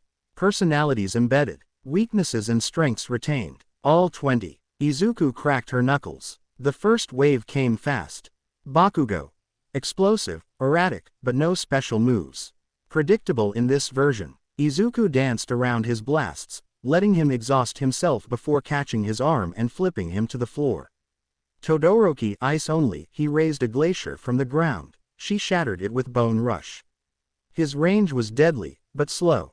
Izuku used her speed, looping behind and kicking him into the wall before the next one appeared. Kirishima. Tough, immovable, but no unbreakable mode. His guard was solid, but not perfect. Izuku overwhelmed him with low, heavy strikes before sweeping his legs out from under him. Uraraka. Light, graceful, but no combat reflex yet. She floated debris but couldn't follow up. Izuku ignored her completely until she left herself open, then tapped her out gently. Zero. Tape everywhere. The battlefield became a web. Izuku spun, rolled, cut through the strands with paw spikes, and slammed his copy with a double kick. Nezu, sitting behind a glass panel high above the field, scribbled furiously into a leather-bound notebook. She was adapting, not just surviving, learning. Sato. Brutal punches, but short-lived. Izuku let him burn through sugar-enhanced power, then dodged until his muscles lagged. She struck once in the side to down him. Shoji. Not aggressive. This one analyzed. Every time she struck someone, Shoji's extra limbs transmitted it to the rest. Izuku targeted him early. A flash step behind, elbow to the spine. Gone. Jiro. Her stereo boots thumped the ground with painful frequency. The sound waves were wide but shallow. Izuku stayed close, never letting her get room. A silent bone rush took her down. Suyu. Dangerous in both ranges. Tongue snaps, wall jumps, backflips. Izuku traded blows, spikes against her kicks, sidestepping tongue grabs. It took over 30 seconds to win that one. A good fight. Her health bar flickered. She had a shallow red cut above her brow. Bruises forming on her thigh. But her eyes stayed closed. She didn't need them. She could sense the aura of every hologram. Predict each intention. Ojiro. Fast, balanced, tail-wielding martial artist. Izuku met him blow for blow, her spikes clashing against his sweeping arcs. She disarmed him, not literally, and threw him into the next spawning pod. Iida. Blazing fast, too linear. Izuku calculated his angles mid-sprint. The moment he skid-turned, she ducked and slammed her elbow into his gut. Koda. He cowered in a corner. The only one she never touched. She walked past his hologram in silence. Mina. Agile, acidic. Izuku couldn't let her close. Her footwork kept her dangerous. One aura spike, a fake-out feint, and a real bone rush under her guard ended it. Aoyama. Izuku let him fire. Once, twice, 3 times. By the 5th, he was on his knees. She struck the belt, disabling the beam, ending the round. Nezu leaned forward now, no notes, just watching. She was outlasting his entire design. Hagakure. Invisible, yes. But Nezu had added faint pulses of energy for Izuku to sense. A trap. She passed it, turned, and nailed the invisible girl with a spin kick. Kaminari. Dangerous at range. Izuku kept to the walls, baiting shots. The moment his charge reached overload, she moved in and disabled his glove conduit. Tokiyami. By far the hardest. Dark Shadow was ruthless, nearly berserker.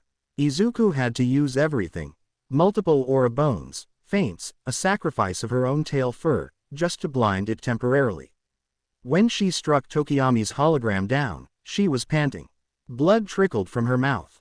2 left. Momo. A tactical nightmare. Weapon after weapon. Gadgets. Bombs. A sword. Izuku adapted, switched to raw speed. Let her build. Then crushed her wrist device in a leap attack. Momo fell. 1 left. Mineta. The ground was already sticky.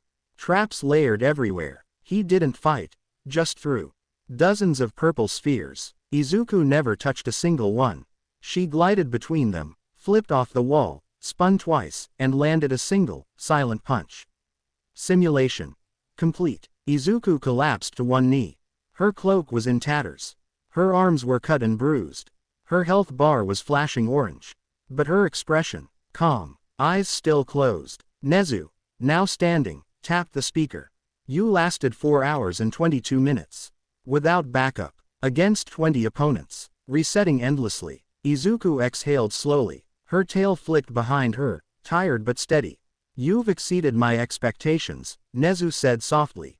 And I had very high ones. Izuku said nothing, but she smiled. Just a little. And stood. The afternoon sun stretched lazily across the quiet shopping district. It was a rare moment of peace. Izuku walked slowly past the produce section, hood drawn low over her jackal-shaped helmet, cloak wrapped around her body. Her aura sensors were dimmed.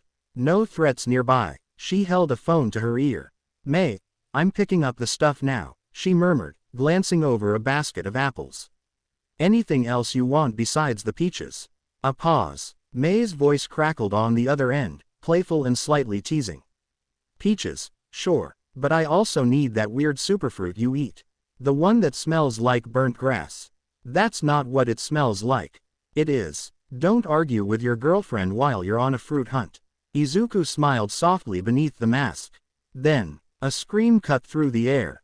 Old, fragile, terrified. Izuku's eyes snapped toward the street just beyond the window. An elderly woman had fallen. A man in a hoodie sprinted down the sidewalk, purse clutched in one hand. Izuku didn't even think. In a single flicker, she disappeared. To the public, It was a blur. A snap of blue light above the city. A flash of aura. Then, clang. A heavy blue staff came hurtling from the sky, spinning once before slamming directly into the back of the thief's skull like a lead pipe dropped from orbit. He crumpled to the pavement. The purse skidded a few feet forward and stopped at the old woman's side. No one had seen where it came from. Or, almost no one. Back inside the store, Izuku walked calmly to the fruit aisle again. She picked up 2 blood oranges, sniffed one, and nodded. She was just about to return to the peaches when the store manager approached the checkout counter. Late 40s, slight stubble, sharp eyes. "Miss," he said casually. "You can put the groceries on the house today." Izuku blinked beneath her hood. "I didn't ask for a discount," she said, voice calm. He smiled faintly. "No, but I saw it. That flicker. That half-second blur when you moved." And then a glowing blue bone dropped out of the sky. Izuku was silent. The manager leaned slightly closer over the counter. "I'm not stupid. And I don't care who you are. All I know is that my shop's safe. So are my customers. I figure you're doing something the right way, even if it ain't legal." Izuku lowered her head a bit. But then, she stepped closer. Slowly. "Don't tell anyone," she said quietly. But there was a deep sharpness in her tone now. "If my identity gets exposed, you'll be the first one I come for." The man's eyes didn't waver. But he nodded, solemnly. "I understand." She nodded back, then took her bag of fruits, gave him one last glance, and turned toward the exit. The sun had started to dip by the time Izuku reached the edge of the old subway tunnel again. She ducked under the disguised entrance and padded silently into the dark. The familiar scent of metal, grease, and ozone filled her nose. And, about time, May stood at the edge of the workbench, sleeves rolled up, pink goggles perched on her forehead. The med kit was already open. "You scraped your elbow again," she said. "You always say it's nothing, but it'll bruise." Izuku blinked. "I didn't even." "Shut up. Come sit down." Izuku did, and let May patch her up, quietly, as the last golden rays of sun vanished from the world above. The bus ride to the USJ was lively as always, Zero tossing casual jokes, Iida rattling off safety rules, and Kaminari poking fun at his seatmates. But something was different today. The moment the bus door closed, all eyes were drawn to a new presence. She sat in the back, not hidden under a cloak, not blending in. She didn't need to. Lucario. Her sleek body shimmered with steel blue fur and gold-lined wrappings, decorated with ancient symbols that gave off an aura of royalty and war. Her outfit, tight yet ceremonial, resembled the regal garb of an Anubis priestess. Golden bracelets, deep blue cloth, and a luminous gem on her waist. Her ample chest was wrapped in custom-fitted armor that gleamed beneath the bus lights, and her helmet, shaped like an Anubis jackal head, left only her glowing crimson eyes visible. Her presence was impossible to ignore. Whispers filled the bus. "Holy crap, is that her? Wait, I thought the vigilante always wore a cloak. She's not even hiding this time. Why's she here with us? No way she's just tagging along, right?" At the front, Aizawa barely looked up from his seat. "She's here as a guest," he said. "UA sanctioned. Keep your questions respectful." That didn't stop the murmurs. Izuku sat silently, eyes half-lidded, her aura passive but alert.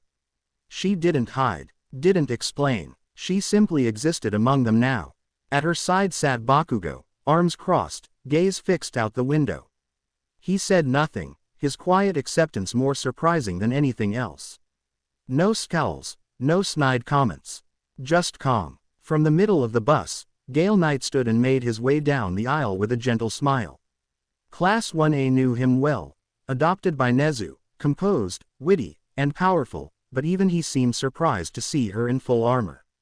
"You don't usually show up in daylight," he said with a calm chuckle. Izuku's eyes flicked toward him.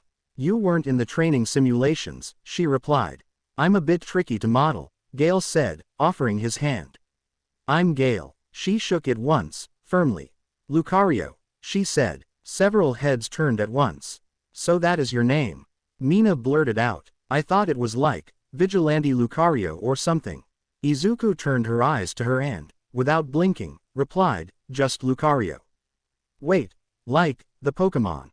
Kaminari asked. She gave a slow nod. If that helps you remember. Uraraka leaned forward in her seat. Do you really sense things with your eyes closed? Yes, Izuku said simply. What about that spike between your breasts? Hagakure asked before realizing how that sounded. I mean, that's not a weapon, right? It is, Izuku replied flatly. Damn, Shiro whispered. That's kinda metal. Jiro folded her arms. You really showed up without backup. That's bold. I don't need backup, she said, eyes still half-lidded. Todoroki stared at her quietly from across the aisle. You're the one who stopped that mall attack. Izuku didn't deny it. Her eyes met his, and that silence said enough. The bus arrived at the USJ. As the doors opened, Aizawa stood. You all know the drill. Stay close. Don't screw around. Lucario will be observing today's training. Treat her with respect. The class began to disembark, still stealing glances back at Izuku.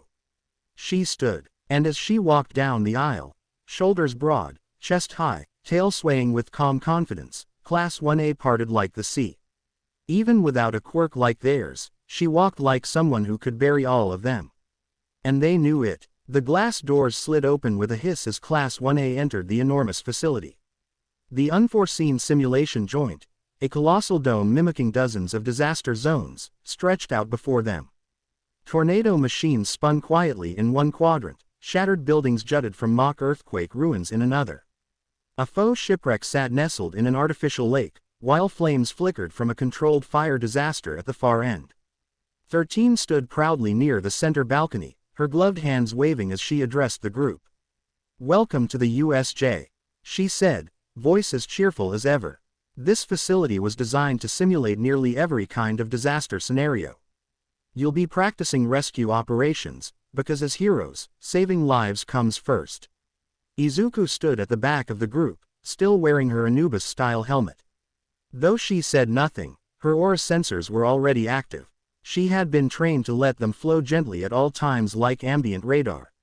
But then, she froze. A pulse, no, a flood, of presence hit her in the chest like a shockwave.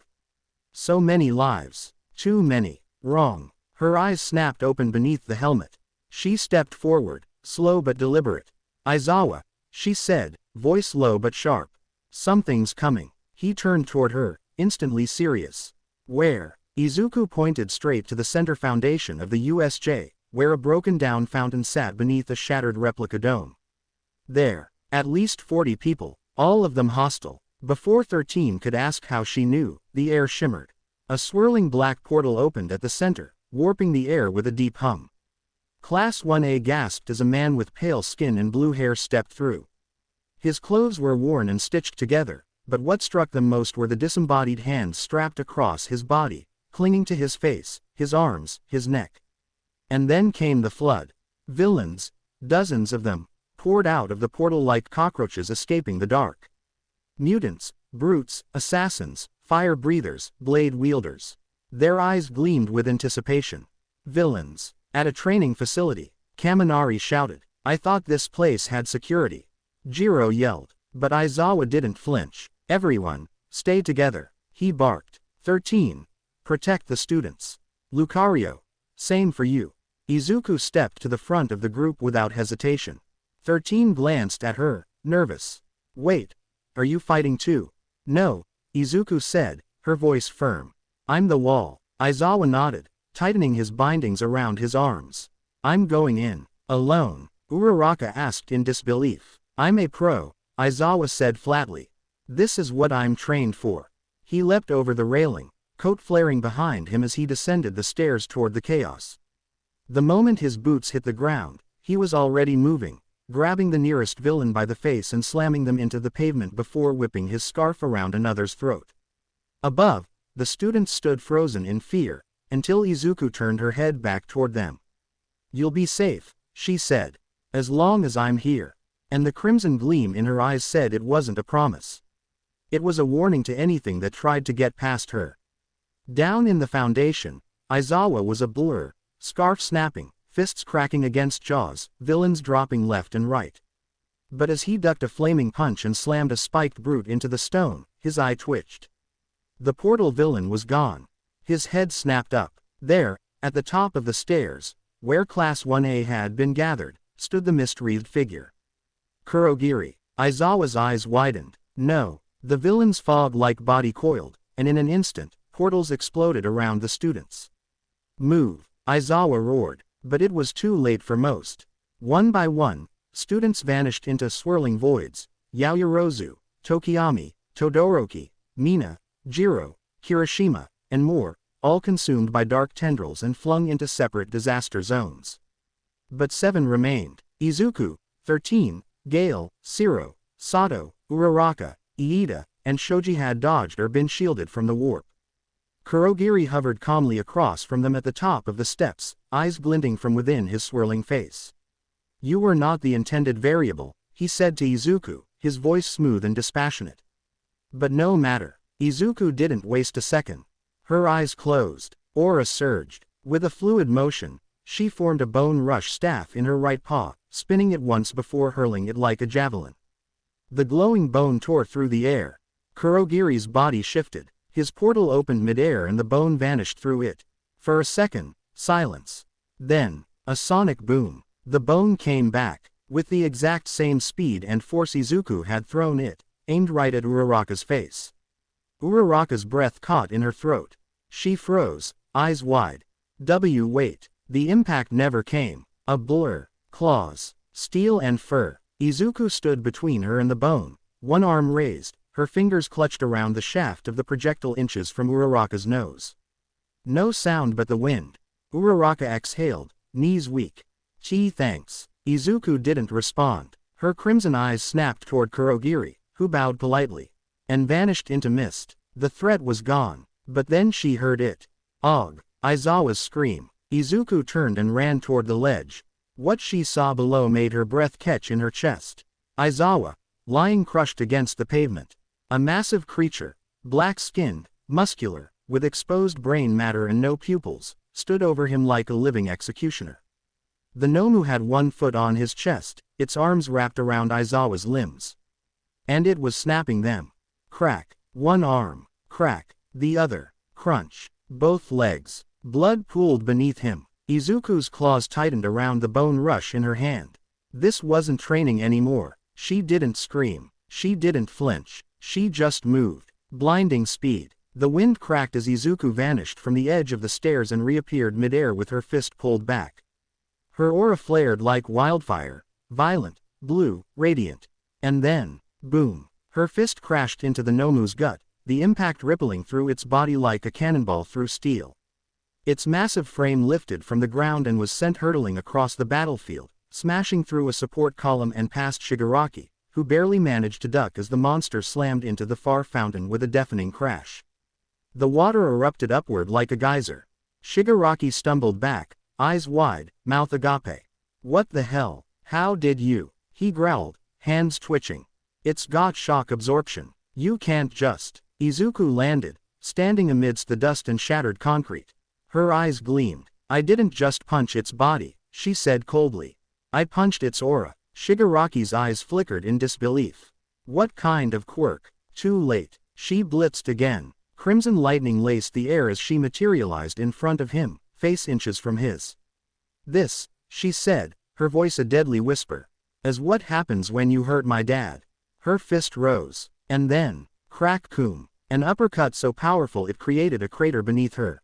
Shigaraki's body shot into the sky, ragdolling like a puppet cut from its strings. The shockwave from her punch blasted dust, water, and debris outward, flattening the space around her. Up above, the Nomu recovered, catching its master midair in a blur of speed.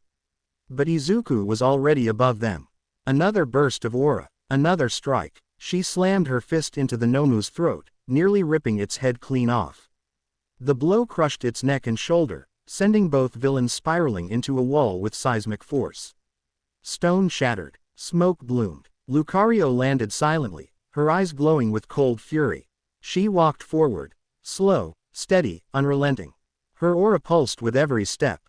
Not wild, not chaotic, just death. Shigaraki groaned, coughing as he clutched his chest, blood seeping from his mouth. The Nomu twitched, its head bent at a grotesque angle, brain tissue exposed and sparking.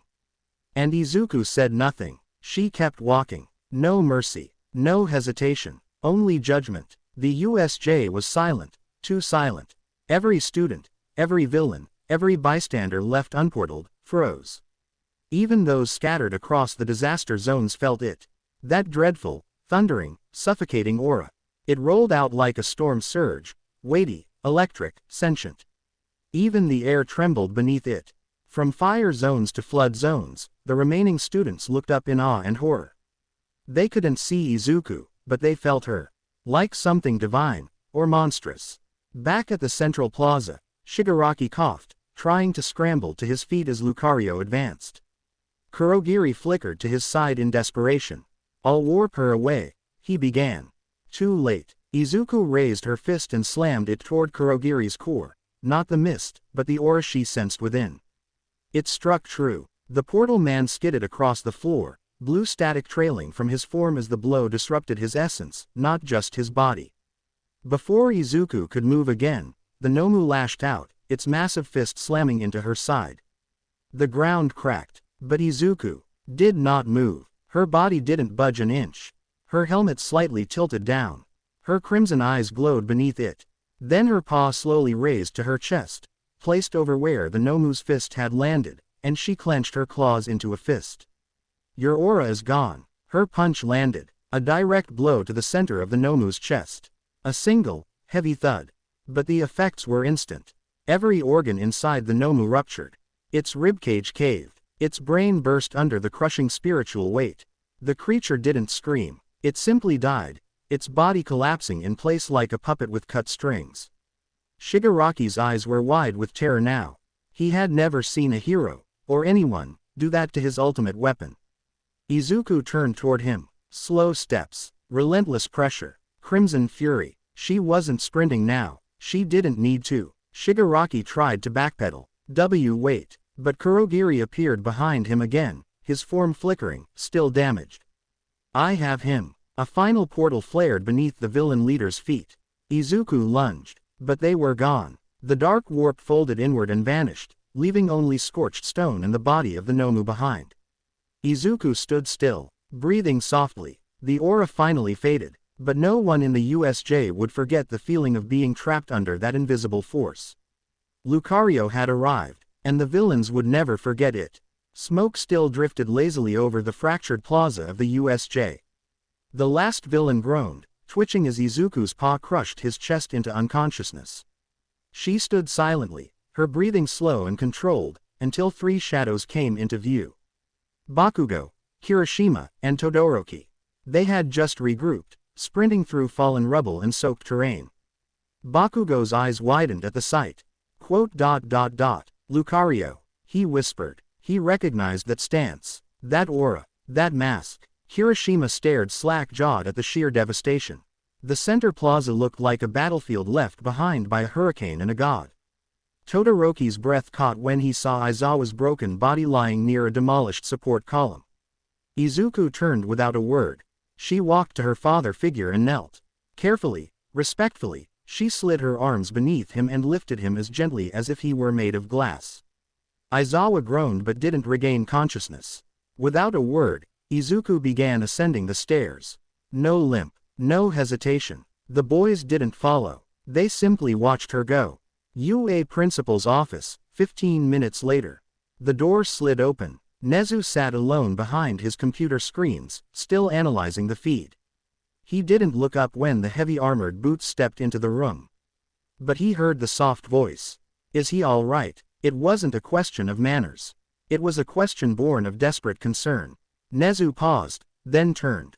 He gave her a small nod. "He's alive. He'll be out of commission for a while, but thanks to your timing, Eraserhead will recover."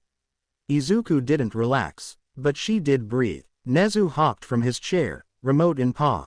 "May I show you something?" he asked, already clicking. The large monitor displayed replay footage from the USJ. First, the moment where Izuku's fist met the Nomu's chest. Nezu slowed it down frame by frame. "You ruptured every internal organ in a creature designed to end all might." He looked back at her. "That's not something any student, even a professional hero, should be capable of." Another button press. The footage changed to the Nomu's punch slamming into Izuku. And she didn't move. Not an inch. No recoil. No defense. You withstood a direct strike from that same Nomu, Nezu said softly.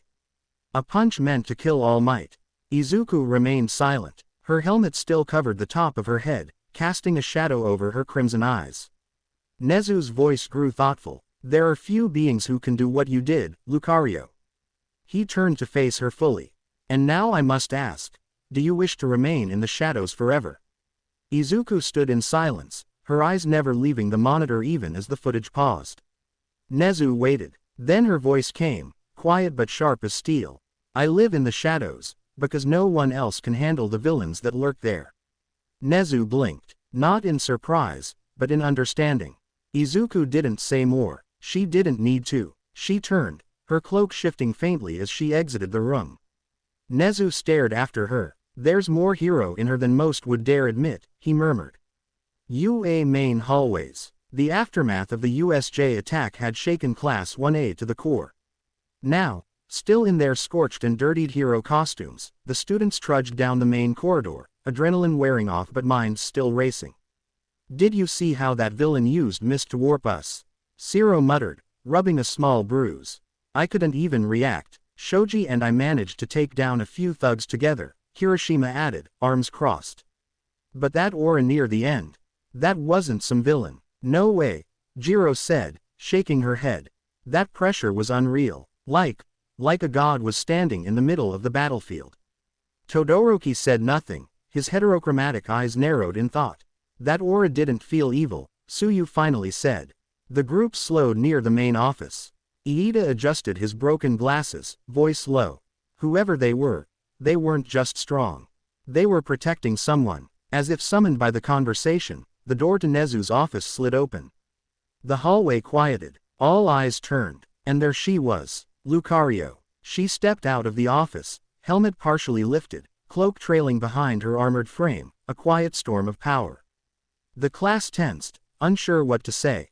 But Izuku didn't stop. She walked past them, calm, steady, unreadable.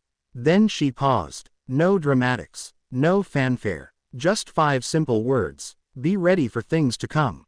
And with that, she vanished into the next corridor. The moonlight filtered softly through the cracked glass windows of the abandoned subway station. Izuku's footsteps were slow. For once, there was no fire in her stride.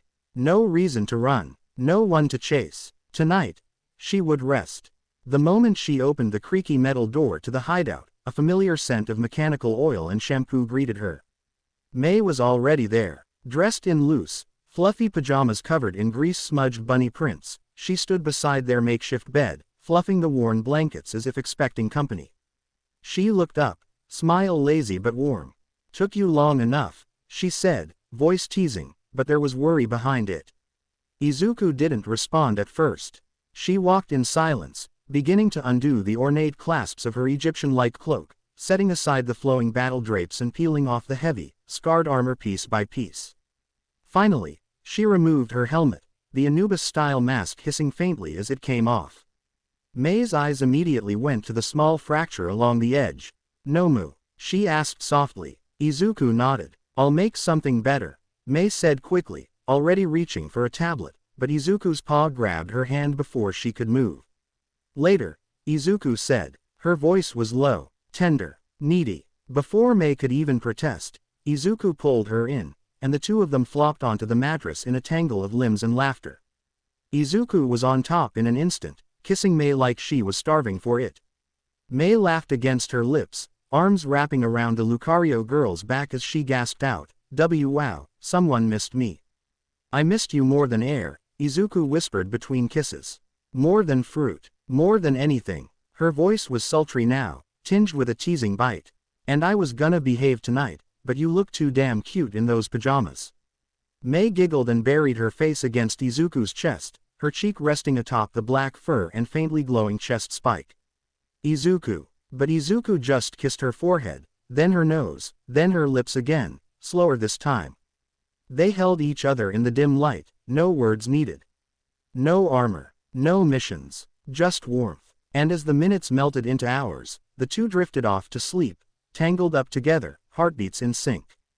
Lucario and her engineer, together in the dark. The early sunlight filtered through the station's high windows, golden beams painting the floor in streaks of warmth. Izuku stirred beneath the blanket, still wrapped in Mei's arms.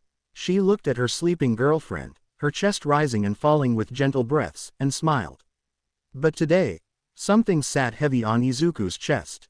A feeling she hadn't felt in years. Uncertainty. She carefully slid from the bed, covering Mei with the blanket again. Her paws were silent as she grabbed a long, draping hoodie to throw over her body.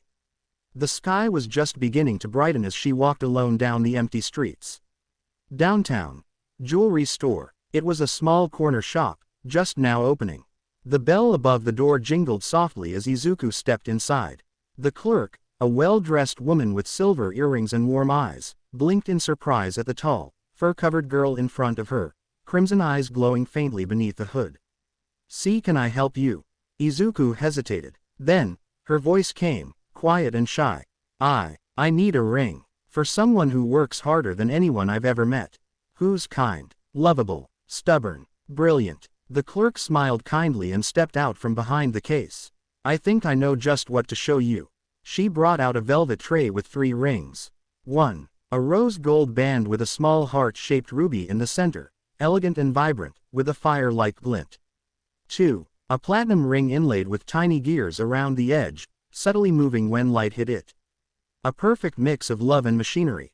3. A silver ring shaped like a coiled vine, holding a small, glowing moonstone, soft, ethereal, and timeless.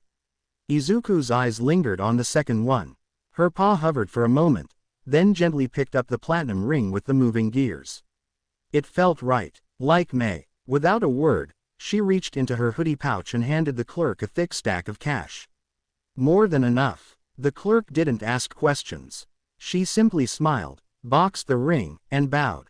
Good luck. Outside the hideout, the wind tugged softly at her hoodie as she stood on the empty street, the old subway entrance behind her. Izuku slowly opened the ring case. The soft whirring of the gear edges caught the morning light. Her paws trembled slightly. She wasn't sure if she was ready. Not because of doubt, but because of how much she felt. How deeply she loved Mei. More than the mission, more than the mask, more than anything. "I love you so much it scares me sometimes," she whispered to herself. She closed the case, holding it tightly. Not today, but soon. The hideout was quiet, too quiet. Izuku pushed open the door with one paw, her hoodie still wrapped around her vigilante gear. The chill of the subway tunnel faded the moment she stepped inside, warmth radiating from the various humming machines and the ever-present scent of iron, oil, and blueberry tea, she murmured. She peeked around the corner. There she was, Mei, now dressed in a tank top and work shorts, her hair tied up in the messiest of buns, safety goggles pushed up onto her forehead. A wrench stuck out of her back pocket. And she was humming. There was a small, half-finished piece of armor on her desk, wires sparking with gentle light. Izuku recognized the structure. It matched the cracked piece of her chest plate. "Morning," Mei said without looking. "You're late." Izuku blinked. "Late for what?" Mei turned her head, her lips curving in a smirk. "To come back. You've got that look, like you went shopping for something." Izuku blushed, clutching her hoodie pocket where the ring box rested. "I just needed air." Mei walked over and pressed her forehead to Izuku's chest, right where her heart beat strong. "I know when something's on your mind," she said quietly. Izuku gently wrapped her arms around her. "I don't want to lose what we have." Mei pulled back with a raised brow. "You'd have to die to lose me. And I don't see you going anywhere." Izuku smiled, heartwarming. She wanted to say something more. She almost pulled out the ring. Almost. But she didn't. Instead, she leaned in and whispered, "Then let me help with the repairs." Mei blinked. "You, with wires." Izuku chuckled. "I'll hold the screws. You'll do the genius part." Mei beamed. "Deal." Later that night, the armor was repaired. The sparks had stopped flying. And now, they were curled up again. Mei resting against Izuku's side, her hand lazily tracing circles on the Lucario girl's thigh. "Izuku, do you think heroes can be selfish?" Izuku opened her eyes. "Sometimes. But it depends on the reason. What if someone wanted to protect only one person? Over the world, Izuku turned to her. Her voice was quiet. Then that person must mean more than the world. They kissed again. Soft. Silent. The ring box sat unopened on the table. But its time was coming. Soon. It was past midnight. The hideout had gone quiet again. Only the sound of Mei's soft, sleepy breathing filled the room as she lay curled against Izuku's side. Her goggles had slipped off somewhere, her pink hair a wild halo against the pillow. Izuku was wide awake. Her heart thundered inside her chest like the steady rhythm of a war drum before battle. She stared up at the dark ceiling, her thoughts spinning. They had been through so much. Fighting villains, hiding from the world, healing after pain no child should have endured.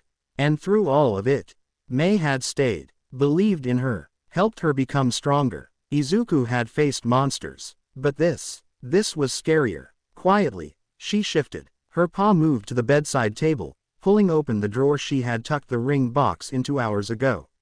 The gears on the platinum ring caught the faint light of the wall lamp, spinning softly as she opened the lid. She looked at Mei again. Her lips curved into the faintest smile. Then, carefully, gently, "I know you're awake," Izuku whispered, her voice cracking slightly. Mei stirred, eyes fluttering open. Zuku, what's? "I can't wait anymore," Izuku said, sitting up and pulling Mei with her. Her paws trembled just a little, but her eyes, glowing crimson in the dimness, stayed locked on the one person she trusted more than anyone. Mei blinked, now fully awake. "Wait, are you?" Izuku got on one knee. Right there on the bed, in their sanctuary. She held up the ring. The one lined with gears, that sparkled like their first invention together. "Mei Hatsume," she said, voice full of emotion. "You've seen me at my worst. You've laughed with me at my best. You gave me strength when I had none left." Mei's eyes were already misty. "I want to keep building a future with you. One where I don't have to hide behind masks or cloaks. One where we can fight together. Sleep together. Live together." She looked down for just a second, then back up. "I love you so much, and I don't care if we're still kids or if the world thinks it's too early." A soft, cheerful laugh escaped her. "I don't want to wait. I want to choose you. Now." She opened the box. "Will you marry me?" Mei's breath hitched. There was a moment of silence, then a half laugh, half sob as she threw herself into Izuku's arms. "Yes, you dork," she cried. "Of course I will." Izuku barely caught her, the two of them tumbling back onto the bed in a tangle of limbs and laughter and happy tears. The ring glinted faintly in the low light as Mei took it and slid it on herself, the tiny gears spinning like her heart. They kissed again, longer this time, softer, full of promise, and as they lay there beneath the soft whir of their hideout's tech and the quiet warmth of each other, Lucario and her inventor fell asleep as fiancés, holding on to the one thing they had fought so hard to protect. Each other. The air in the support course lab buzzed with energy, sparks crackled from soldering irons, holograms flickered in the background, and the hum of generators mixed with the chatter of invention-focused students. Mei Hatsume stood at her usual workbench, goggles perched on her forehead, sleeves rolled up, grease smudges on her cheek. A partially constructed device hovered mid-air in a magnetic field, an egg-shaped drone with retractable legs and a reinforced emitter core. She turned a screwdriver with rapid clicks, focused and steady. Her mind, though, it kept drifting. To her, to the way Izuku had looked, heart pounding, eyes glowing, voice shaking just slightly, as she proposed with that gorgeous ring, the platinum one with the little gears that turned. Her face heated at the memory. "Oi, Hatsume." Mei startled, dropping the screwdriver, which clattered to the floor. "Why yeah," she said, turning around. Power Loader stood a few paces away, arms crossed over his armored chest. His yellow helmet was pushed back slightly, showing his stern face and sharp eyes. "You look like your head's in 5 different clouds today," he muttered, stepping over to inspect the hovering drone. "I assume that's why this emitter's oscillation pattern is unstable." Mei snapped her fingers. "Damn, forgot to calibrate the inner gyros." She waved her hand, bringing up a floating control panel and quickly began inputting adjustments. Power Loader watched silently for a moment. Then his eyes narrowed. "Is that a ring?" Mei blinked, fingers pausing. "Oh, She slowly raised her left hand, where the sleek platinum ring with rotating gears gleamed under the lab lights. "Yeah, she said softly, unable to hide her smile. Power Loader was quiet for a long beat. Quote. You're 15. I'm 15 and a half, she said instantly, then groaned. I know how it sounds, okay. He raised an eyebrow. And who's the lucky idiot? May grinned wider. Wouldn't call her an idiot. There was a brief silence before he caught the pronoun. His eyes flicked to her face again. Curious, not judgmental. Quote. You're serious about this, he finally said, arms lowering. I've never been more serious about anything, she replied without hesitation. A few students in the back kept working, unaware of the conversation. Sparks flew. A small explosion popped in the corner, but May didn't even flinch. Power Loader rubbed his chin. Does this have anything to do with your obsession with reinforcing armor plating lately? Maybe. And the new cloaking systems. Quote. Also maybe, he sighed. You're designing gear for a vigilante, aren't you? May didn't answer, but she didn't deny it either. Power Loader stared at her for another long moment. Then, quote. Just don't get yourself expelled. May's eyes widened slightly. You're not going to report me. He shook his head. Not unless she becomes a threat to UA. May exhaled shakily, then nodded. She's not a threat. She saved people. She saved Aizawa. Power Loader grunted. I know. I've seen the USJ footage. His eyes drifted to the ring again. You don't hesitate when you talk about her. May smiled, heart thudding softly. Why would I? Quote. Then get that emitter working. If you want to help her stay alive, you better start by making sure her armor doesn't short out in the rain again. Yes, sir. She turned back to her workbench with renewed focus, one hand still instinctively brushing the ring on her finger. It spun gently, clockwise. Quiet, steady, just like the future she was building. The air was thick with illusion and impact. The simulation room echoed with the sounds of battle. Holographic versions of Class 1A blitzed around Izuku with near-perfect accuracy.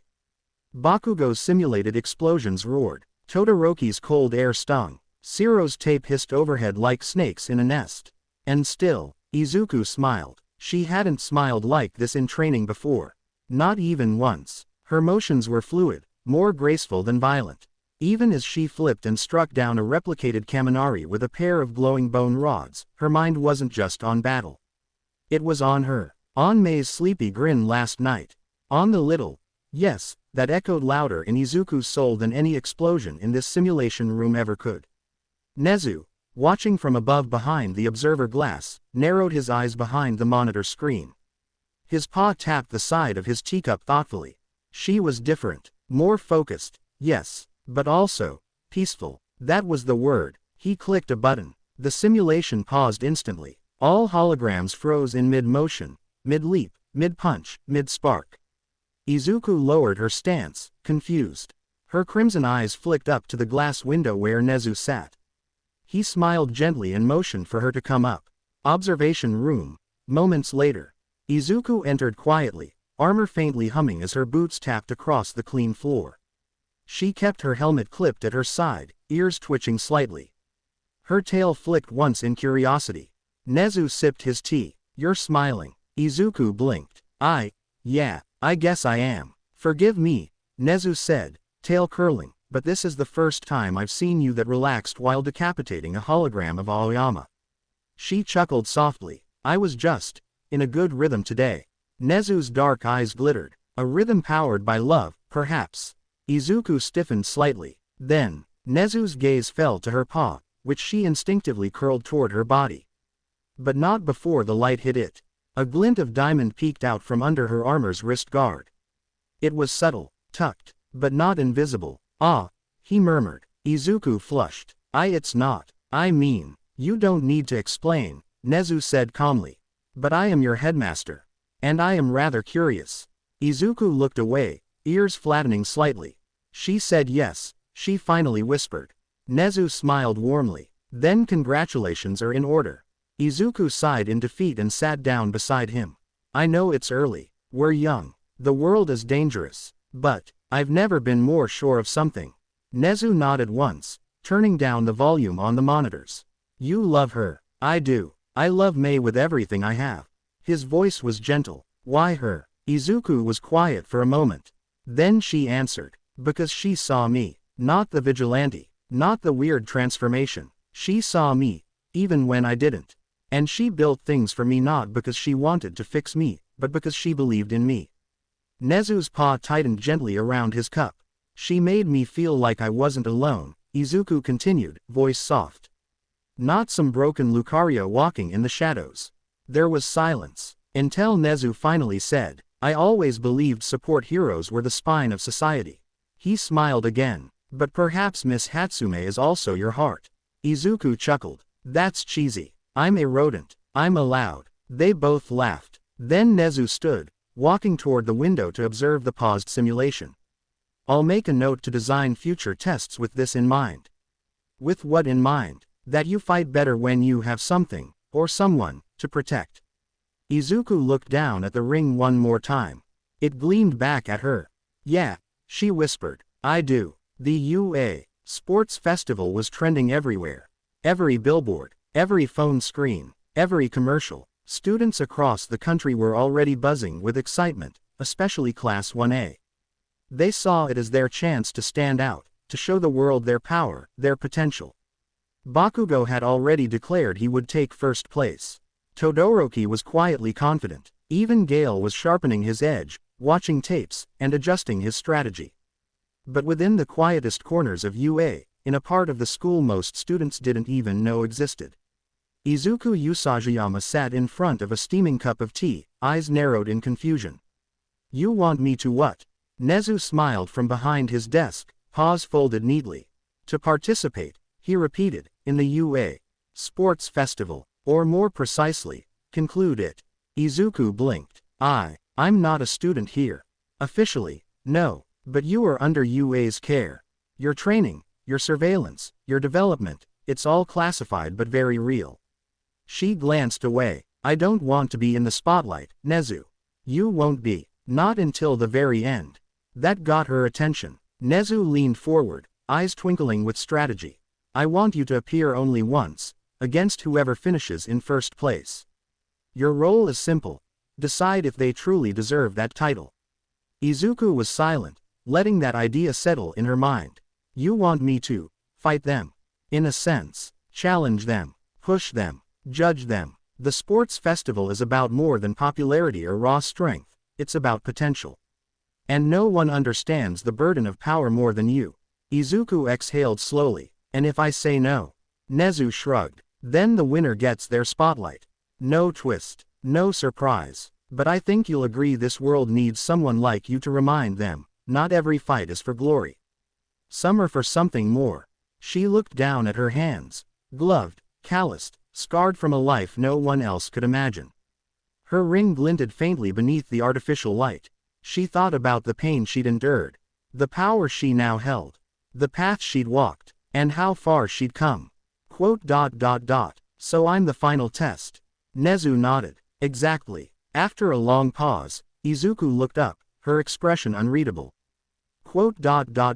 All right. Nezu tilted his head. So you'll do it. She nodded once. If someone really wants to stand at the top, they should understand what it means to look up and see someone stronger.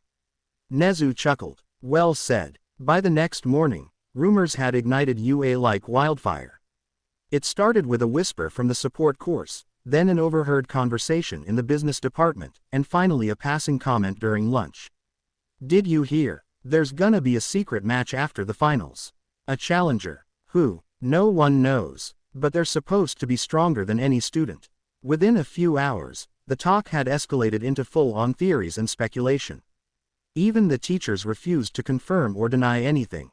The faculty's silence only fed the storm.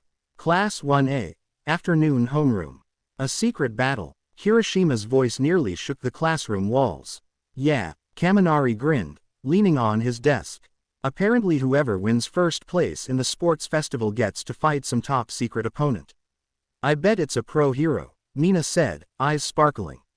No way, Ciro replied. It'd be unfair to fight a pro on stage, especially in front of the press. It's probably some third-year student.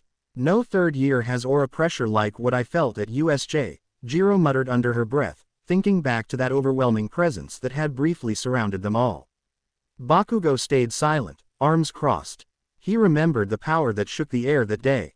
The cold pressure. The sound of something shattering reality itself. That blue glow. Whatever it is, Todoroki said calmly, I intend to reach them. Same, Gale added, voice cool and composed. I want to see what kind of person Nezu believes deserves to stand at the top. His classmates nodded, most agreeing. Only a few noticed Bakugo staring out the window, jaw clenched just slightly. He already knew who it was. And that meant this fight was personal. Cafeteria. Later that day. In the distance, some students discussed tactics. Others just giggled about how cool it all sounded. No one suspected the truth. The shadow in the corner, Izuku, in her cloak and Anubis helmet, passed by quietly. Observing, watching. Some students turned, sensing something unusual. But she was already gone by the time they turned. She wasn't here for attention. But when the final match arrived, they'd all remember her name. Class 1A, report to the observation wing on the 3rd floor. Immediately, the robotic voice echoed through the intercoms. Every head in the room turned toward the speaker above the whiteboard. Even Aizawa looked mildly surprised. What's that about? Kaminari asked. No clue, Jiro muttered, already grabbing her notebook. Sounds serious though. Todoroki stood slowly, narrowing his eyes. Observation wing. That's where they conduct evaluations and quirk diagnostics. Bakugo's expression tensed. He had a sinking suspicion, one he didn't want to be true. Observation chamber. 10 minutes later. The class filtered in and took their seats at the large control room console. At the center of the screen was a massive, sleek simulation arena. The lights were dimmed except for the glowing floor lines and the flickering presence of dozens of holographic combatants. They recognized the models immediately. Those are us, Mina asked, squinting. Correct, came Nezu's voice as he stood before the main terminal. The principal stood with hands behind his back, tail curled neatly by his feet. You are here to witness a very special combat simulation. The subject has been training in secret for quite some time. The results speak for themselves. What do you mean, subject? Shiro asked, confused. You'll see, Nezu said, pressing a button. The lights in the simulation room flashed. A blue and gold figure appeared at the far end of the arena. Tall, elegant, and radiating pressure like a coiled spring of power. The class stared. The figure moved forward, an Anubis-like warrior with long limbs, glowing red eyes, deadly grace, and a feminine build that seemed almost too smooth and precise to be mechanical. Her fur shimmered slightly with each movement. Her chest plate curved naturally over her body. And on her head, a regal helmet that cloaked only the top, leaving her snout and sharp eyes exposed beneath. What the hell? Whispered Kirishima. As that, the Lucario Vigilante? Asked Jiro. She's hot, Kaminari muttered. Shut it, Bakugo snapped. Even Todoroki leaned forward, eyes narrowing. That presence, I remember it. Everyone, Nezu said calmly, meet the one you may be fighting, if you win the sports festival. The simulation began. Simulation 1A versus Lucario. The holograms spawned around her in a rapid burst of light. Bakugo, Todoroki, Iida, Uraraka, and every other student of 1A, exact duplicates from skill data. Lucario didn't flinch. Her breathing was steady. Her crimson eyes remained closed. Shiro's hologram launched tape. She ducked. Aoyama fired his beam. She twisted sideways. Monetta's balls rolled across the floor. She never even stepped near them. Suddenly she moved. Boom. Bakugo's hologram lunged at her, only to be slammed backward by a bone-shaped staff she had conjured out of thin air. Bone rush. Todoroki summoned ice. Lucario spun through it like water, planting her foot and hurling the glowing staff into his side, bursting his health bar. Damn, she's fast, muttered Kirishima in awe. The real Bakugo remained silent, gripping the edge of the console. A fight like no other. Lucario flowed through the simulation with brutal efficiency. She avoided Momo's weapons, countered Tokiyami's dark shadow by leaping over it with shocking strength, and dodged Kaminari's discharge by planting her staff like a pole vault. Even when the holograms duplicated, as programmed by Nezu, the vigilante didn't lose a beat. She simply adapted. Over. And over. Again. Then she punched through Ida's boost tackle with a glowing fist and whispered. Your momentum's too linear. Half the class looked like they had forgotten to breathe. Observation room. The aftermath. The simulation finally ended. Lucario stood at the center of the cracked battlefield, holographic health bar only barely drained. She turned to the camera, but didn't speak. Just that gaze. That aura. Was that real? Sato asked softly. She moved like nothing could stop her. Tsuyu muttered, slightly wide-eyed. Is her quirk aura? Hagakure asked, voice shaking. Nezu smiled slightly. She has no hero license. No legal name under the system. And yet, she is more dedicated to saving lives than many pro heroes have met. She is Lucario. You may see her again. Train hard. As the class filed out, their heads swarmed with questions. Bakugo remained behind, staring at the still image on the screen. He whispered under his breath. Damn it, Izuku, how far ahead are you? High above the noise of the arena, past the booming crowd and flashing lights, one figure sat alone. At the very highest tier of the UA Sports Festival Stadium, where most never looked, a cloaked silhouette rested motionless on the support beam, knees up, arms crossed, glowing red eyes fixed on the platform below. But beneath the cloak, a familiar vigilante outfit shimmered faintly, golden trim, an Anubis-shaped helmet, and powerful shoulders hidden behind regal blue-gold cloth.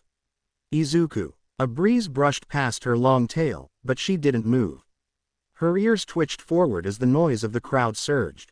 Then she lifted one paw to her ear, tapping the earpiece hidden beneath the side of her helmet.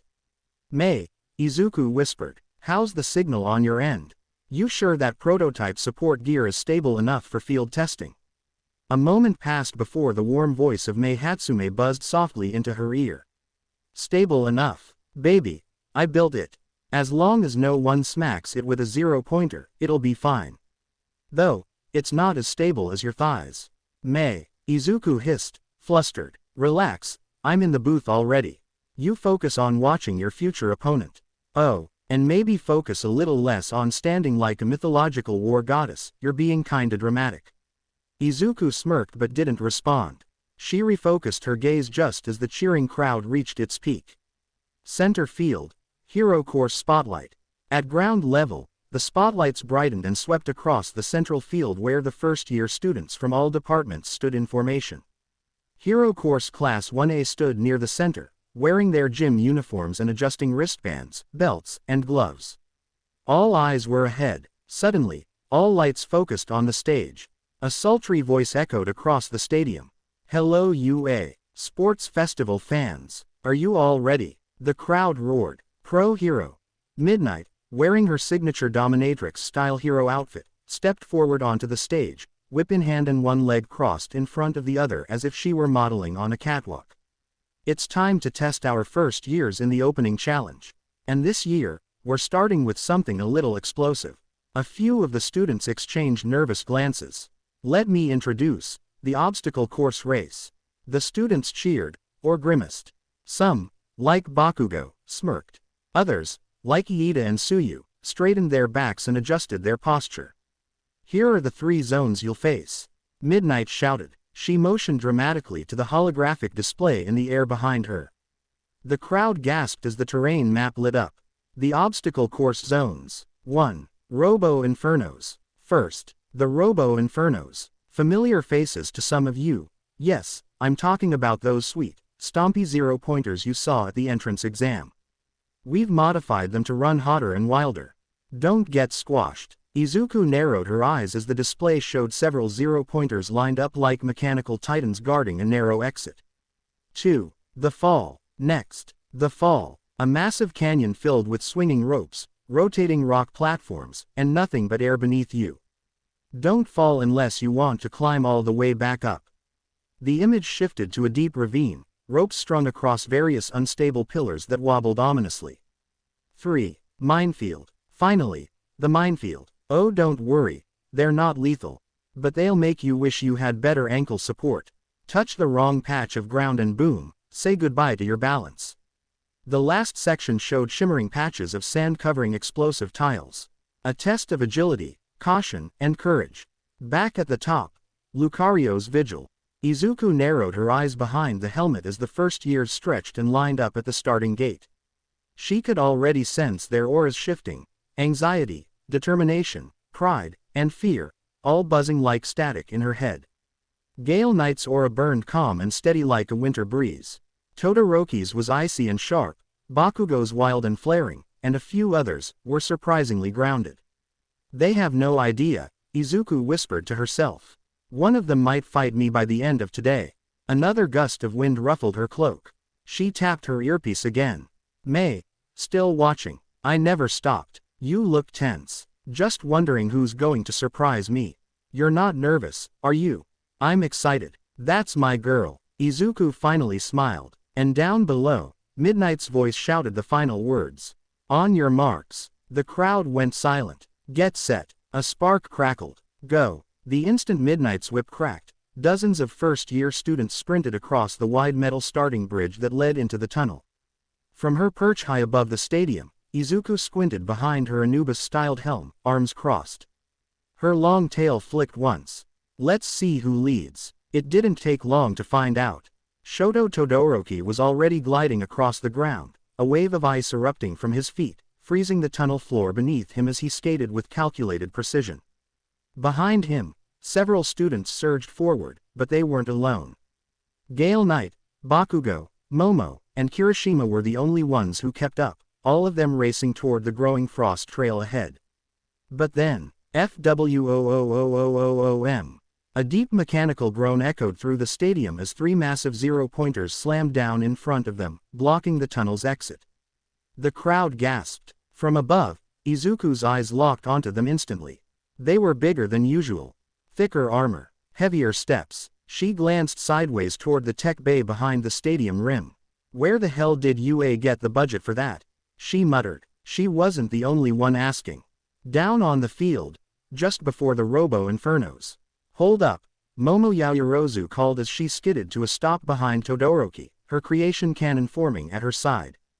Do we really have the funds for these kinds of robots? Even Kirishima flinched. Those things look worse than the ones from the entrance exam. Bakugo, with his palms already sparking, scoffed. TCH. Doesn't matter. I'll just blast my way through them. But Todoroki didn't speak. He simply placed his hand to the cold ground, eyes narrowing. For a moment, the world fell still. Then, SHHK. A wide circle of ice bloomed from beneath Todoroki's boots, frost spreading around him like a blossoming flower. Then he raised his left arm and threw it forward like a commander launching a siege weapon. Get out of the way. A massive arc of ice surged forward, snaking through the air and smashing into the knees of the zero-pointers. Crack, crack, crash. Their legs froze solid in mid-step. The crowd roared. Todoroki didn't wait. He darted forward, sliding through the narrow space between their frozen legs with zero hesitation. The others hesitated. Is it safe? A student yelled from behind. But no sooner had they taken a step than the ice began to crack. Boom. One of the zero-pointers collapsed, the unstable ice giving way. Another staggered backward, arms flailing. The remaining students scrambled to escape, either sliding off the ice or leaping to safety. Above the arena, Izuku's perspective. From her perch, Izuku stood slowly, one hand gripping the support beam as she tracked Todoroki's movements. He hadn't looked back once.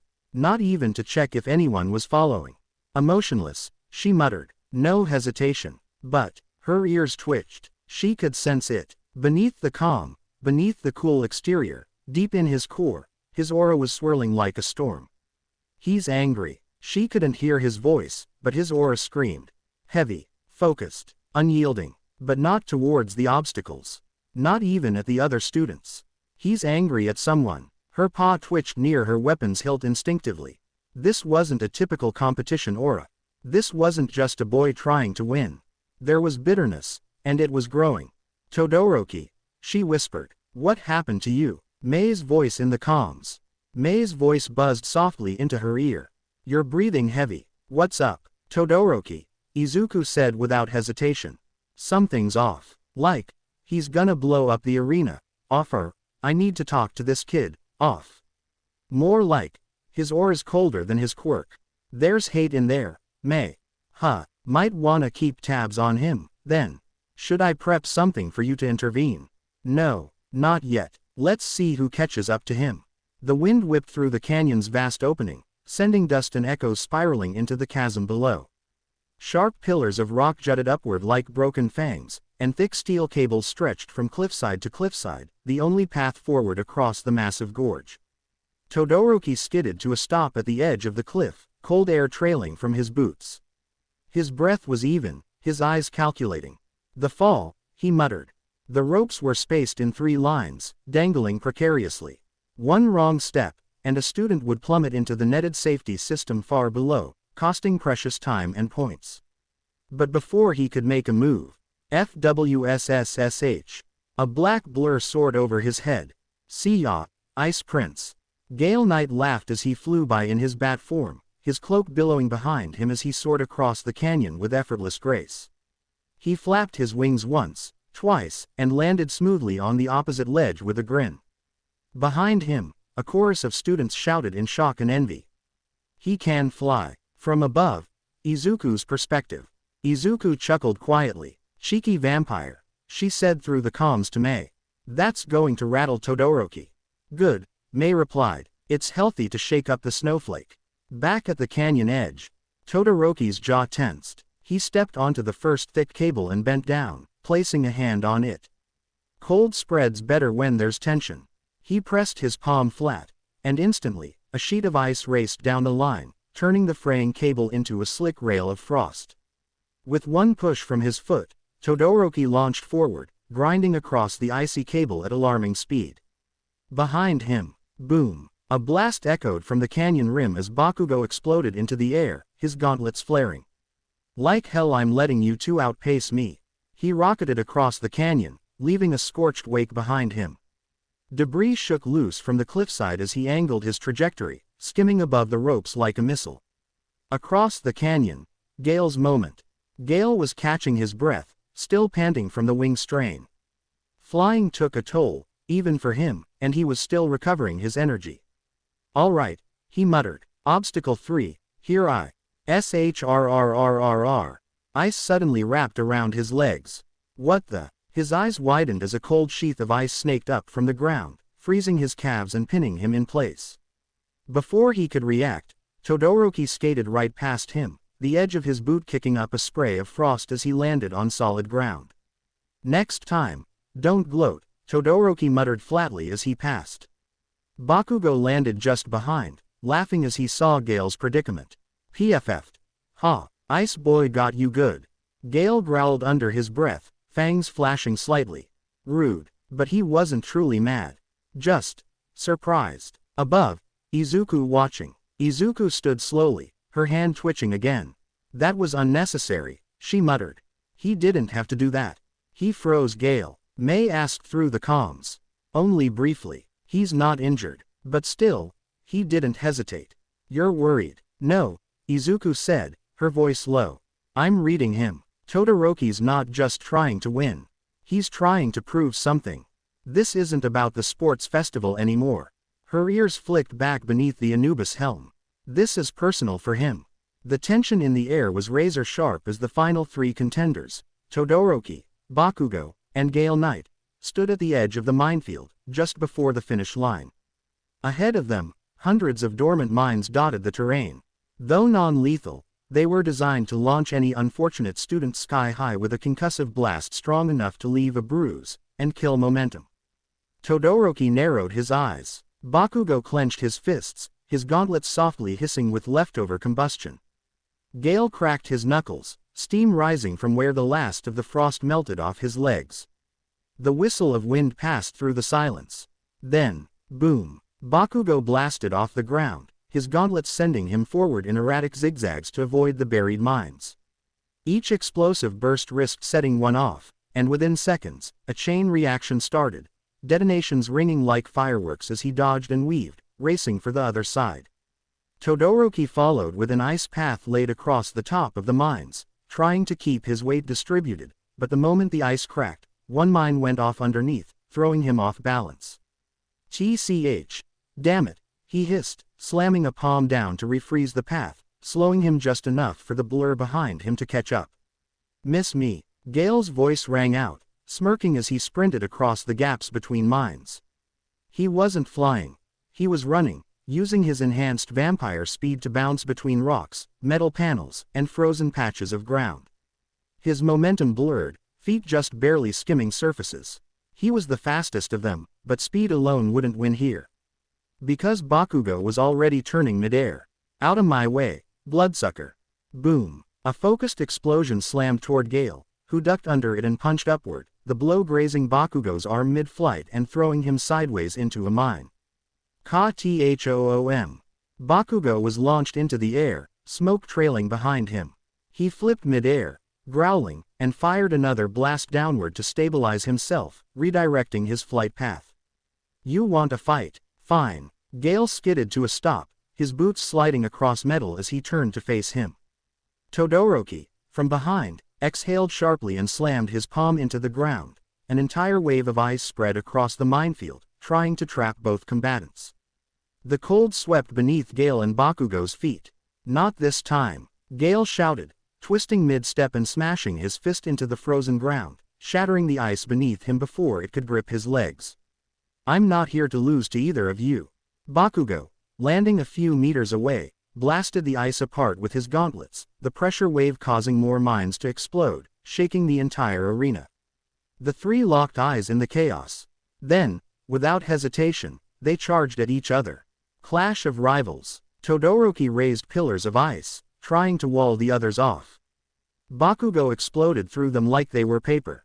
Gale ducked, weaved, and landed precise, brutal punches, his movements too fast for the eye to follow. Bakugo's explosions danced along the ground, triggering partial mine detonations, using the blasts to launch himself again and again, closing distance between both rivals. Todoroki, trying to maintain control, sent a massive ice spike toward Gale, but Gale dodged mid-punch, flipping over it and sliding forward. They weren't just dodging the mines, they were weaponizing the terrain. Todoroki tried to freeze Gale's legs again, but this time Gale caught the gesture and slammed his foot down into the ice, redirecting it toward Bakugo. Bakugo cursed. "Damn it, stop using me as a shield. Stop being so explosive." Then, Gale shouted back with a smirk. A mine detonated between all three of them, the shockwave knocking Todoroki off his footing. Gale dashed forward, ducked a punch from Bakugo, and uppercut him across the jaw, sending him back into a snowdrift created by Todoroki's earlier ice path. But Gale wasn't fast enough to react to Todoroki's ice spike from behind. It caught his shoulder and dragged him down for a moment, pinning him momentarily as Bakugo recovered. Spectator view. From the top of the stadium, Izuku watched with intense focus, her hand against the visor of her Anubis-like helmet. "They're going to hurt themselves," she muttered. "Well," May said over the earpiece, "that's kind of the point of competition, isn't it?" "No. Gale is smart, but he's pushing too hard. Bakugo's not holding back, and Todoroki's angry." She narrowed her crimson eyes. "He's using more than just skill. He's channeling rage." Closing in on the finish line. The final stretch of the minefield loomed just beyond them. The three of them burst from the last detonation zone almost in unison, covered in dirt, sweat, and half-scorched uniforms. Each one gave everything they had left. Todoroki formed a thin ice ramp straight toward the finish, trying to slide past them both. Gale sprinted with a second wind, leaping over craters. Bakugo propelled himself one last time with an explosion from both hands, smoke trailing from his boots. They all crossed the finish line in a blur of motion and flames. The screen on the arena flashed. "First place. Photo finish analysis in progress." The crowd erupted. "First place. Katsuki Bakugo." Present mic roared through the stadium speakers. Bakugo stomped across the finish line, jaw clenched, arms trembling from overuse, but with that fierce, untamable look of someone who dared the world to come at him. Second place. Gale Knight. Gale stumbled through the line seconds later, breathing heavily. There were scratches across his pale face, blood trailing from a small wound that had already begun healing. He turned just in time to see. Third place. Shoto Todoroki. Todoroki crossed with a steady pace, eyes emotionless, still chilled with the quiet fury Izuku had sensed earlier. His right arm was glazed with his own ice. As he slowed, he muttered something under his breath, too soft for the microphones to pick up. Izuku watched all of this from the tallest shadowed pillar of the stadium. Her paws rested on her knees, the Anubis-styled helmet still perched on her head. The long flowing cloak rippled gently in the wind. Bakugo, Gale, and Todoroki. So they'll be the ones I'll face, she murmured, softly clicking her communicator. May, she whispered, you were right, this might actually be fun. The leaderboard updated. Across the massive screen over the stadium, names were updating one after another. First, Katsuki Bakugo. Second, Gale Knight. Third, Shoto Todoroki. Fourth, Momo Yaoyorozu. Fifth, Fumikage Tokiyami. Sixth, Denki Kaminari. Seventh, Mina Ishido. Eighth, Tenya Iida. Ninth, Kyoka Jiro. 10th, Eijiro Kirishima. 43rd, Toru Hagakure. 44th, Minoru Mineta. Even students who had made it through the fall or minds limping or bruised were now cheering with excitement just to have placed. There was a strange sense of camaraderie as the adrenaline wore off. Backstage. Waiting room. Bakugo sat in silence, hands twitching with residual sparks. Gale leaned against the wall beside him, arms crossed. His smile was faint but sincere. Tough race, he said quietly. HMPH, Bakugo grunted. You fight like someone with something to prove. TCH, maybe. Then Todoroki walked past them, silent and cold as ever. He didn't even acknowledge the two. Gale blinked once. Is he always like that? Bakugo didn't answer right away. He's got something stuck up his ass. Gale laughed softly. Stadium. Commentary booth. Man, what a finish. Present Mike shouted. You see those three. Boom. Freeze. Vampire Rush. That's what the sports festival is all about. Midnight grinned beside him, legs crossed. And let's not forget, folks, this is just the beginning. With this much power in 1 year, I can't wait to see how the next event plays out. The camera cut briefly to Principal Nezu, seated with a small teacup. He sipped it calmly, whispering to himself. Soon, they'll meet her. The shadow who protects them, even now. From the highest seats in the UA Sports Festival Stadium, Izuku sat in silence, arms crossed beneath her cloak, her piercing crimson eyes fixed on the center of the arena. The cavalry battle was about to begin, and despite the cheering audience, she felt an uneasy pulse in the air. Lucario, you watching this? May's voice chimed in her ear from the support box. Izuku didn't answer right away. Her aura senses were already tingling. Something, or rather, someone, below was making her blood boil. She had locked eyes on Hitoshi Shinso, whose team stood stiffly behind him, controlled students, faces empty. Puppets. Her grip on the armrest tightened. The teams. Team Todoroki. Rider. Shoto Todoroki. Horse. Momo Yaoyorozu. Tenya Iida, Denki Kaminari. Todoroki stood tall, expression unreadable as ever. His arms were folded, mist of frost clinging to the air around him. Team Uraraka. Rider. Ochako Uraraka. Horse. Gale Knight. Fumikage Tokiyami. Uraraka smiled, determined. Gale gave a nod, cracking his knuckles. Tokiyami adjusted his stance, dark shadow whispering behind him. Team Bakugo. Rider. Katsuki Bakugo. Horse. Eijiro Kirishima, Mina Ishido, Honta Siro. Bakugo was already growling. Stay the hell out of my way. Team Shinso. Rider. Hitoshi Shinso. Horse. 3 students with glazed eyes. Shinso smirked. You'll give me what I want, whether you want or not. Midnight raised the flag. Begin. Explosion. Movement. Chaos. Teams dashed in all directions, scattering across the arena. Todoroki's team instantly froze the ground beneath 2 nearby teams, slipping them into temporary paralysis as Iida dashed forward with unmatched speed. Uraraka's team soared upward, Gale using his bat transformation to create brief bursts of wind that boosted them across the battlefield. Tokiyami's dark shadow acted as a shield, blocking headband thieves. Bakugo's team blasted their way through clusters of enemies. With Siro launching tape, Kirishima tanking impacts, and Mina melting ice patches, they were an unstoppable brute force combo. Above it all, Izuku sat silently. observing, calculating, and watching him. Shinso's puppets. One girl sprinted unnaturally fast, grabbing a 70-point headband. Her face was blank. Shinso, perched atop his team like a king with a false army, tugged her back with a command. Izuku's eyes narrowed. He's using people like tools. Mei's voice returned in her ear. That guy again. Your aura's flaring. I know, Izuku muttered. I want to punch his throat. Just don't jump down there. Not yet. Back on the field, Gale lunged from beneath Uraraka, launching her upward. Get them, now. Uraraka used her quirk to float midair, twisting in place to snatch a 100-point headband right off another team's rider before landing safely back into formation. Bakugo, meanwhile, made direct eye contact with Todoroki. You wanna lose again, icy hot. Instead of answering, Todoroki launched a wall of ice, only for Bakugo to detonate right through it, smoke and fire clouding the arena. You picked the wrong fight. Bakugo howled, now face to face with Todoroki mid-charge. Their teams clashed like titans, headbands fluttering. But the real threat moved silently. Shinso's team weaved through the chaos, unopposed. Other students didn't even seem to notice they were losing headbands to him. Izuku's aura flared sharply. He was talking to them, asking questions, waiting for responses. That's how it works, she thought. One wrong word, and they fell. He doesn't fight, he cheats. And then, it happened.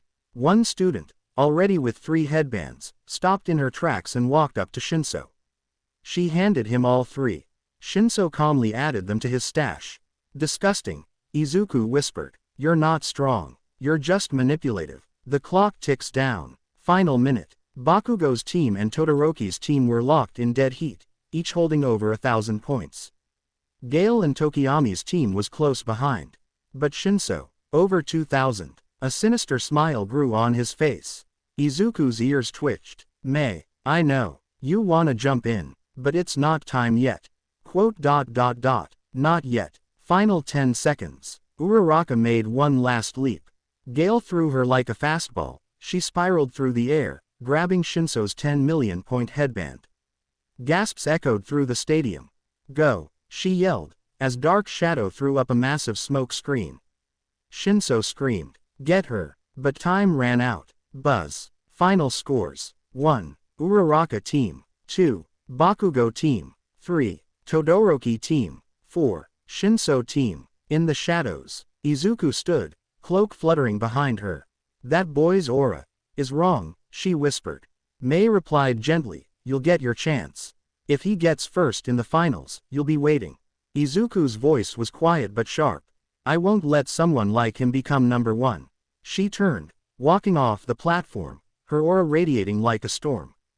The echo of Shinso's footsteps bounced off the empty concrete walls of the stadium corridor. The cheering from the arena behind him had long since faded, but his smirk hadn't. Close enough, he muttered to himself, fingers brushing the headbands looped around his arm. Next round, I'll show them all. The other students walked in groups or duos, some nervous, some pumped with adrenaline. But Shinso, he walked alone, victorious in spirit, even if not in rank. He turned a corner, heading toward the competitors' rest area, then froze. There was something in the air. It was cold, unnaturally cold. Not temperature-wise, no. It was something else. Something instinctual. His smirk faltered. He didn't notice the person leaning against the wall at first, not until the figure slowly stepped forward from the shadows. A hooded cloak, oversized and tattered near the bottom, completely masked the stranger's figure. Only the faint glint of crimson eyes beneath the dark hood could be seen. And the aura, it didn't just feel cold. It felt like pressure, coiling like a serpent around Shinso's chest, curling up his spine. You, he stiffened. Who the hell are you? The cloaked figure tilted her head. Then she spoke, calmly, but with a voice that held weight like a falling stone. That look in your eyes. I've seen it before. You think this is a game. A ladder. A way to prove yourself. But that quirk you rely on, if you keep using it like this, it will not lead you to heroism. Shinso's brows furrowed, confused but guarded. You saying I'm not fit to be a hero? The voice responded, slower now, deeper, cutting through the dim hallway like a razor. I'm saying, The path you're on makes you a potential villain. Hero work isn't about tricks and shortcuts. It's about blood, about cracked bones, about death, and if you're not ready to face that without turning others into your puppets. A pause. Then you'll never be ready at all. A cold sweat formed along the back of Shinso's neck. He blinked, and in that moment, the stranger was gone. No footsteps, no sound, only the faint ripple of lingering aura in the air and the soft flicker of a paper cup down the hallway, nudged by a breeze that hadn't been there seconds ago. He stared down the hallway, heart pounding harder than it should have. Who the hell was that? But the question would go unanswered. And for the first time during the sports festival, Shinso felt something he didn't expect. Doubt. The stadium roared with electric energy as the final match of the UA Sports Festival came to a conclusion. Dust lingered in the air, ice still crackling as it melted beneath Todoroki's feet. Bakugo stood frozen mid-charge, his body encased in jagged ice up to his shoulders, steam rising from where explosions tried to break him free. Across from him, Todoroki had collapsed to one knee, one eye barely open, chest rising and falling with exhausted gasps. The scoreboard flickered. Tie. The crowd fell silent. Looks like we've got ourselves a deadlock, folks. Present Mike said into his mic, trying to maintain the festival's excitement. A first for UA. Bakugo and Todoroki both brought the heat, or the frost, depending on who you ask. But looks like we'll need a rematch to see who takes the top spot. Just as the tension in the air began to rebuild. Clack, clack, footsteps echoed from the side hallway leading to the stadium floor. A figure emerged into the light, draped in a black, regal cloak with golden trim. At first glance, it looked like some mythical knight out of a fantasy story. But those familiar with urban legends, news flashes, and vigilante sightings felt their breath catch. It was her, the Lucario vigilante. The figure stepped onto the battlefield, standing between Todoroki and Bakugo with her arms crossed behind her back, her chest rising calmly with each breath. The sun gleamed against the Anubis-like helmet that covered the upper half of her face. Her paws rested calmly at her sides, but everyone could feel it, the overwhelming pressure in the air. The same pressure that had been felt during the USJ attack. The same pressure that had knocked out Inomu. Present Mike hesitated. His glasses reflected the vigilante's approach. His voice came out softer than usual. Ahem. It appears, our mystery guest has arrived. Gasps and murmurs rippled across the crowd. The vigilante. Someone whispered. She's real. She's just a kid, right? Izuku lifted one hand, gently, and the crowd went quiet. They both made it to the top, she said, her voice calm but resolute. You wanted a tie-breaker. Let me be the tie-breaker. They both get to fight me. Present Mike blinked. He glanced at the two students still catching their breath, and then back at her. Wait, are you saying, you want a 2-on-1 match? Izuku nodded. They earned it, so they can come at me together. The crowd erupted with chaos. Screams, gasps, cheers. The camera drones zipped in for close shots. Teachers in the stands shot glances at one another. Smintos sat forward. Power Loader dropped his water bottle. Aizawa didn't even blink. Todoroki slowly stood, confused but accepting.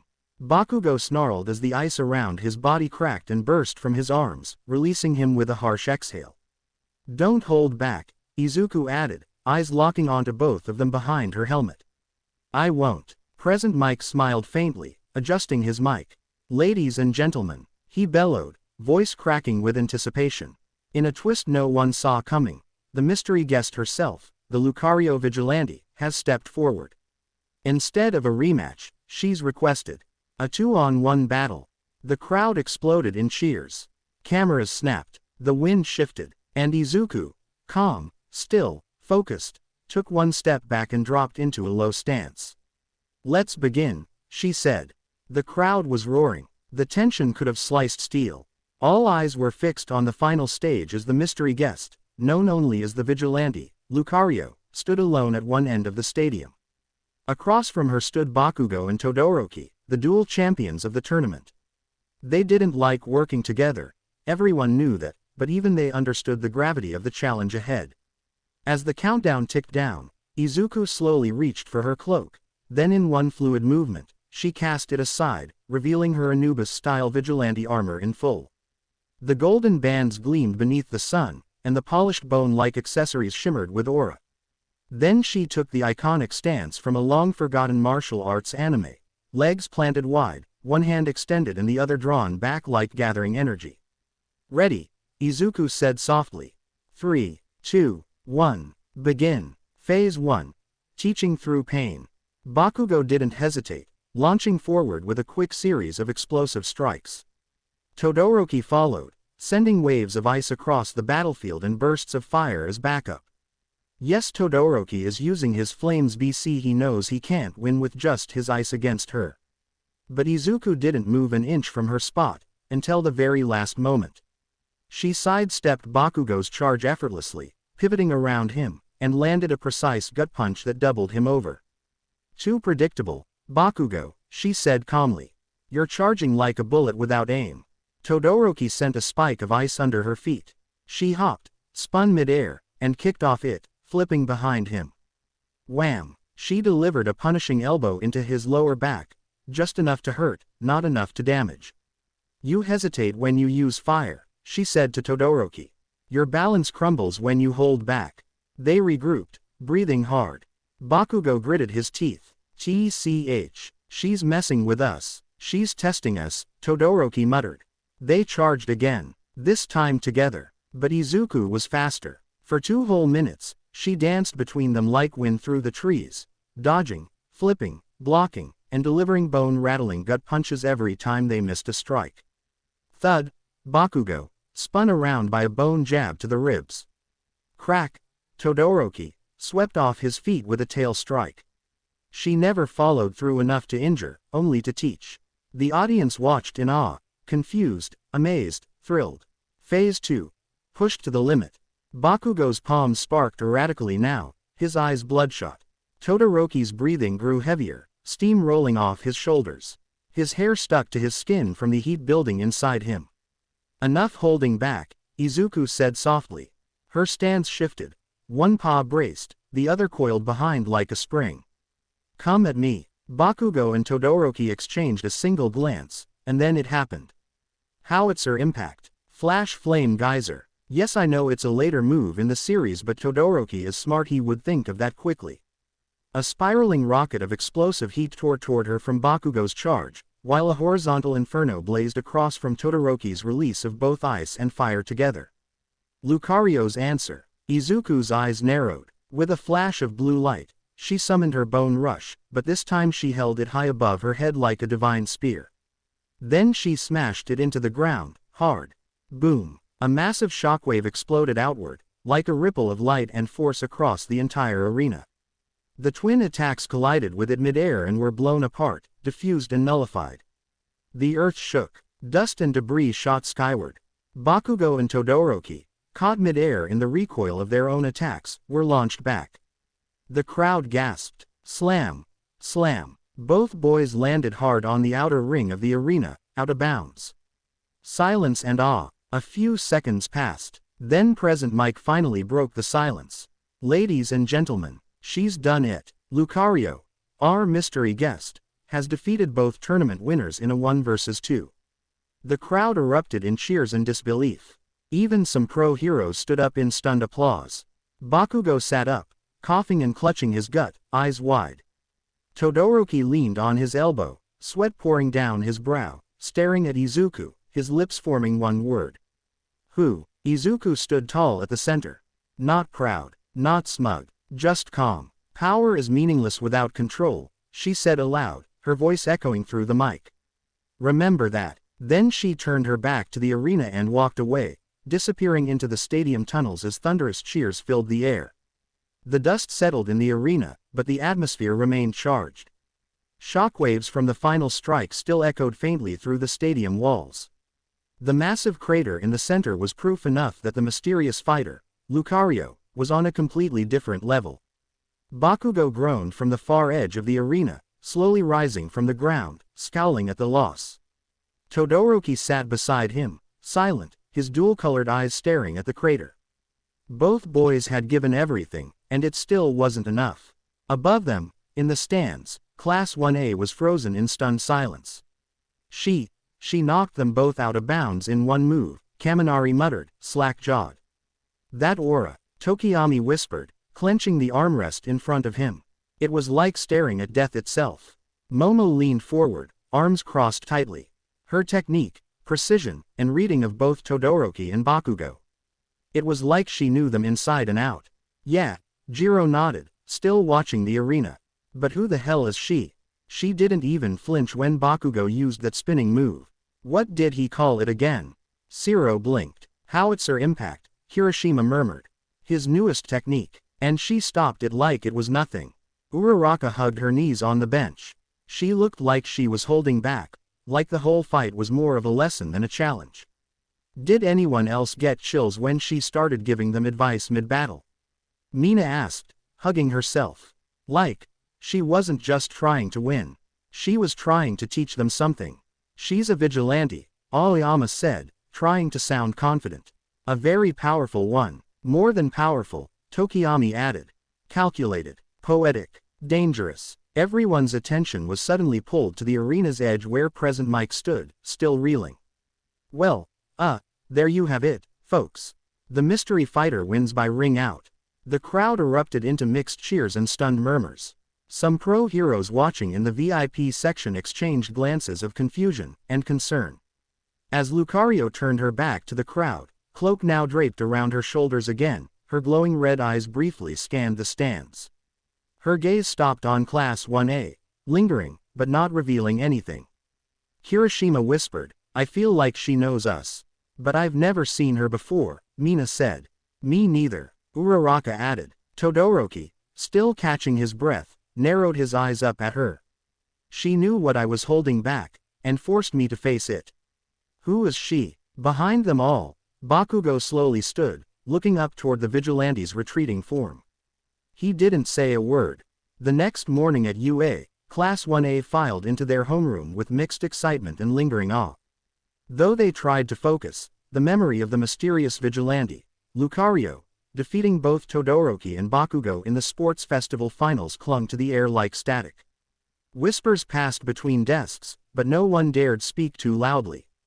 Nobody knew who she was. Only Bakugo sat with his arms crossed, silent and grim. His eyes were half closed, like he was waiting for a storm. Aizawa entered with his usual deadpan stare and messy hair, dragging his sleeping bag like a corpse. He dropped it without a word and looked at his students, unimpressed. All right, he said flatly. You're all still alive. That's nice. The class chuckled nervously. You saw what happened at the sports festival. You saw what someone truly trained to the brink can do. He paused. So, as of today, you're getting a personal trainer. One who won't go easy on you. Wait, seriously. Kaminari lit up. Like a pro. Are they hot? Mina asked. I bet it's Mount Lady, Shiro whispered with a grin. But Aizawa didn't humor them. She's not a pro. She's not here to be your friend. And she's not interested in your quirks. The door opened. Lucario stepped into the classroom. No cloak. No mystery. Just the Egyptian-style armor, tall ears, glowing crimson eyes, and an expression that screamed authority. The air dropped 10 degrees. Everyone froze. That's the vigilante, Sato whispered. She's our trainer. Mina blinked. No way. Todoroki said quietly, unease flashing in his eyes. Lucario said nothing. Aizawa nodded. Follow us to the field. Confused and intimidated, Class 1A scrambled after them. No one dared speak as they crossed the halls. The field was already prepared. Obstacle courses, heavy sleds, balance beams, weighted ropes. It looked like a boot camp. Lucario turned to face them. She crossed her arms, letting her aura radiate through the group like pressure from a mountain. Your quirks make you arrogant, she said, her voice calm but sharp. In the real world, quirks aren't enough. They can be erased, or countered, or fail you. She stepped forward. Out here, your body is your only weapon. If it's weak, you die. I won't let you die. Bakugo smirked in approval. You will run until your legs give out. You will push until your arms shake. You will sweat, bleed, cry. And then you'll do it again. Hiroshima raised a nervous hand. Like any breaks. Lucario's eyes narrowed. Only when you pass out. Quote dot dot dot. Cool, Kaminari muttered, pale. Lucario turned and tossed a bone-shaped baton to the ground. Line up. The class fell into formation with unusual speed.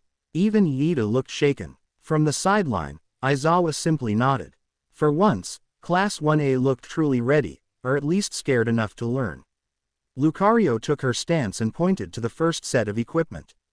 Let's begin. A training field. Morning. The sun hung low in the sky as Class 1A stood in perfect rows on the open training field. Their chatter had long died down the moment Aizawa, dark circles under his eyes as always, dragged himself into the classroom and gave them the morning's bombshell. You all rely too much on your quirks, he'd said flatly. So I've brought in someone to fix that. She'll be your personal trainer. She's strict. Don't make her repeat herself. Then the classroom door opened. Heavy, deliberate footsteps echoed off the tile before she stepped in. Tall, imposing, wrapped in sleek, dark armor that glinted with ancient Egyptian design. Her Anubis-style helmet covered the top of her head, and when she lifted it off, revealing glowing crimson eyes and long, dark fur, jaws dropped across the room. Some gasped, others whispered. No one spoke aloud what many feared. She was the vigilante.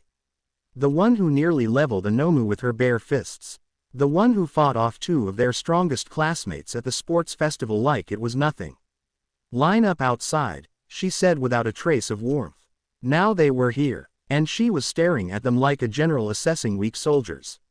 You're here because you rely too much on quirks, she began, pacing. In the real world, quirks aren't always enough. Blood, bone, and muscle, those are what keep you alive. Minetta's eyes wandered as she moved. Izuku's gaze stopped cold. You. Her voice turned sharp, eyes front. He flinched. Sorry. You'll be sorrier if I see that again, she growled, walking straight up to him. You get the weighted drag. 100 meters. Now. Minetta whimpered as she threw down a dummy nearly twice his size. The rest of the class stood stiff, swallowing hard. She turned away, back toward the class. Obstacle run. 2 laps. Then rope climb. Then dummy carries. No quirks. No excuses. Move. They bolted into action. 20 minutes in, Kaminari face planted into the grass, gasping for air. I thought this would be like gym class. It's not, Izuku said, walking past him. Get up. Start over. Oh Oka. Thud. She dropped a 10 kilograms weight vest beside him. Put it on. Uraraka clung to a rope, arms shaking. Her face was red, drenched in sweat. I can't. I'll fall. You fall, Izuku said, you climb again. That's how this works. Kirishima was red-faced but smiling as he hoisted his dummy and jogged the field. This is insane, but kinda awesome. Don't let the weight fool you. It's supposed to break you, Izuku called. That's the point. Todoroki, cold as ever, tried to maintain his composure as he pushed himself through squats and sprints. But Izuku saw it. The growing stiffness in his shoulders, the silent clenching of his jaw. Your body's soft, she said, catching him as he finished to run. All that power means nothing if your stamina dies first. He didn't argue. He just nodded and kept going. 1 hour in. Froppy. Keep your elbows tight in close quarters. Your form's leaking. Got it. Suyu huffed, her tongue whipping back as she dropped another training dummy. Shoji coordinated with Kaminari and Shiro, tracking her movements, trying to adapt. But none could keep up. Not really. Bakugo, meanwhile, said nothing. He was already drenched in sweat, face taut with restraint. His explosions were kept at bay. It was physical drills only. Yet he didn't complain. Izuku passed him briefly. Still holding back, he grunted. Shut up. She gave a small smirk. You're improving. Minetta, dragging the dummy. Minetta cried. Actually cried. I think I dislocated something. Good. Izuku barked. Maybe now you'll remember where your eyes go. When he collapsed beside the dummy, she stood over him, expression unreadable. You don't get to slack because you're short. You want to be a hero. Earn it. End of training. After nearly 2 hours, the field was littered with bodies. Kaminari was spread like a pancake, mumbling nonsense. Uraraka clutched her stomach. Jiro laid flat, twitching. Todoroki sat against a tree, chest heaving. Even Bakugo had fallen to one knee, fists clenched in grass. Get used to this, Izuku said, arms folded, shadow looming over the class. You want to survive out there. This is your new normal. No one dared reply. They couldn't. Their bodies were too sore, their minds too stunned. But somewhere in that pain, a spark had been lit. Not just fear, respect. Izuku turned, her eyes flicking to the sun climbing higher into the sky. Again, tomorrow, same time. And with that, she walked off, leaving behind a trail of aching limbs and a newfound standard.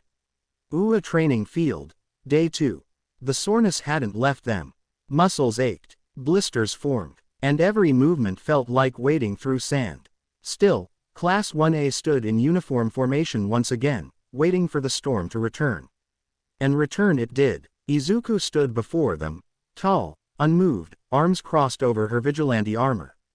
Her helmet rested at her side, exposing her stern expression and wild, windswept fur. I want you all to understand something, she began, pacing slowly. I am not strong because of my quirk.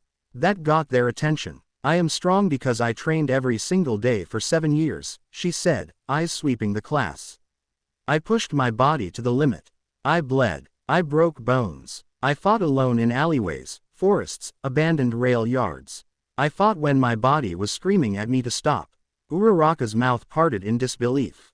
Kirishima blinked, stunned. 7 years. Jiro whispered to Tsuyu, she's our age, right? Tsuyu gave a short nod, sweat still clinging to her neck.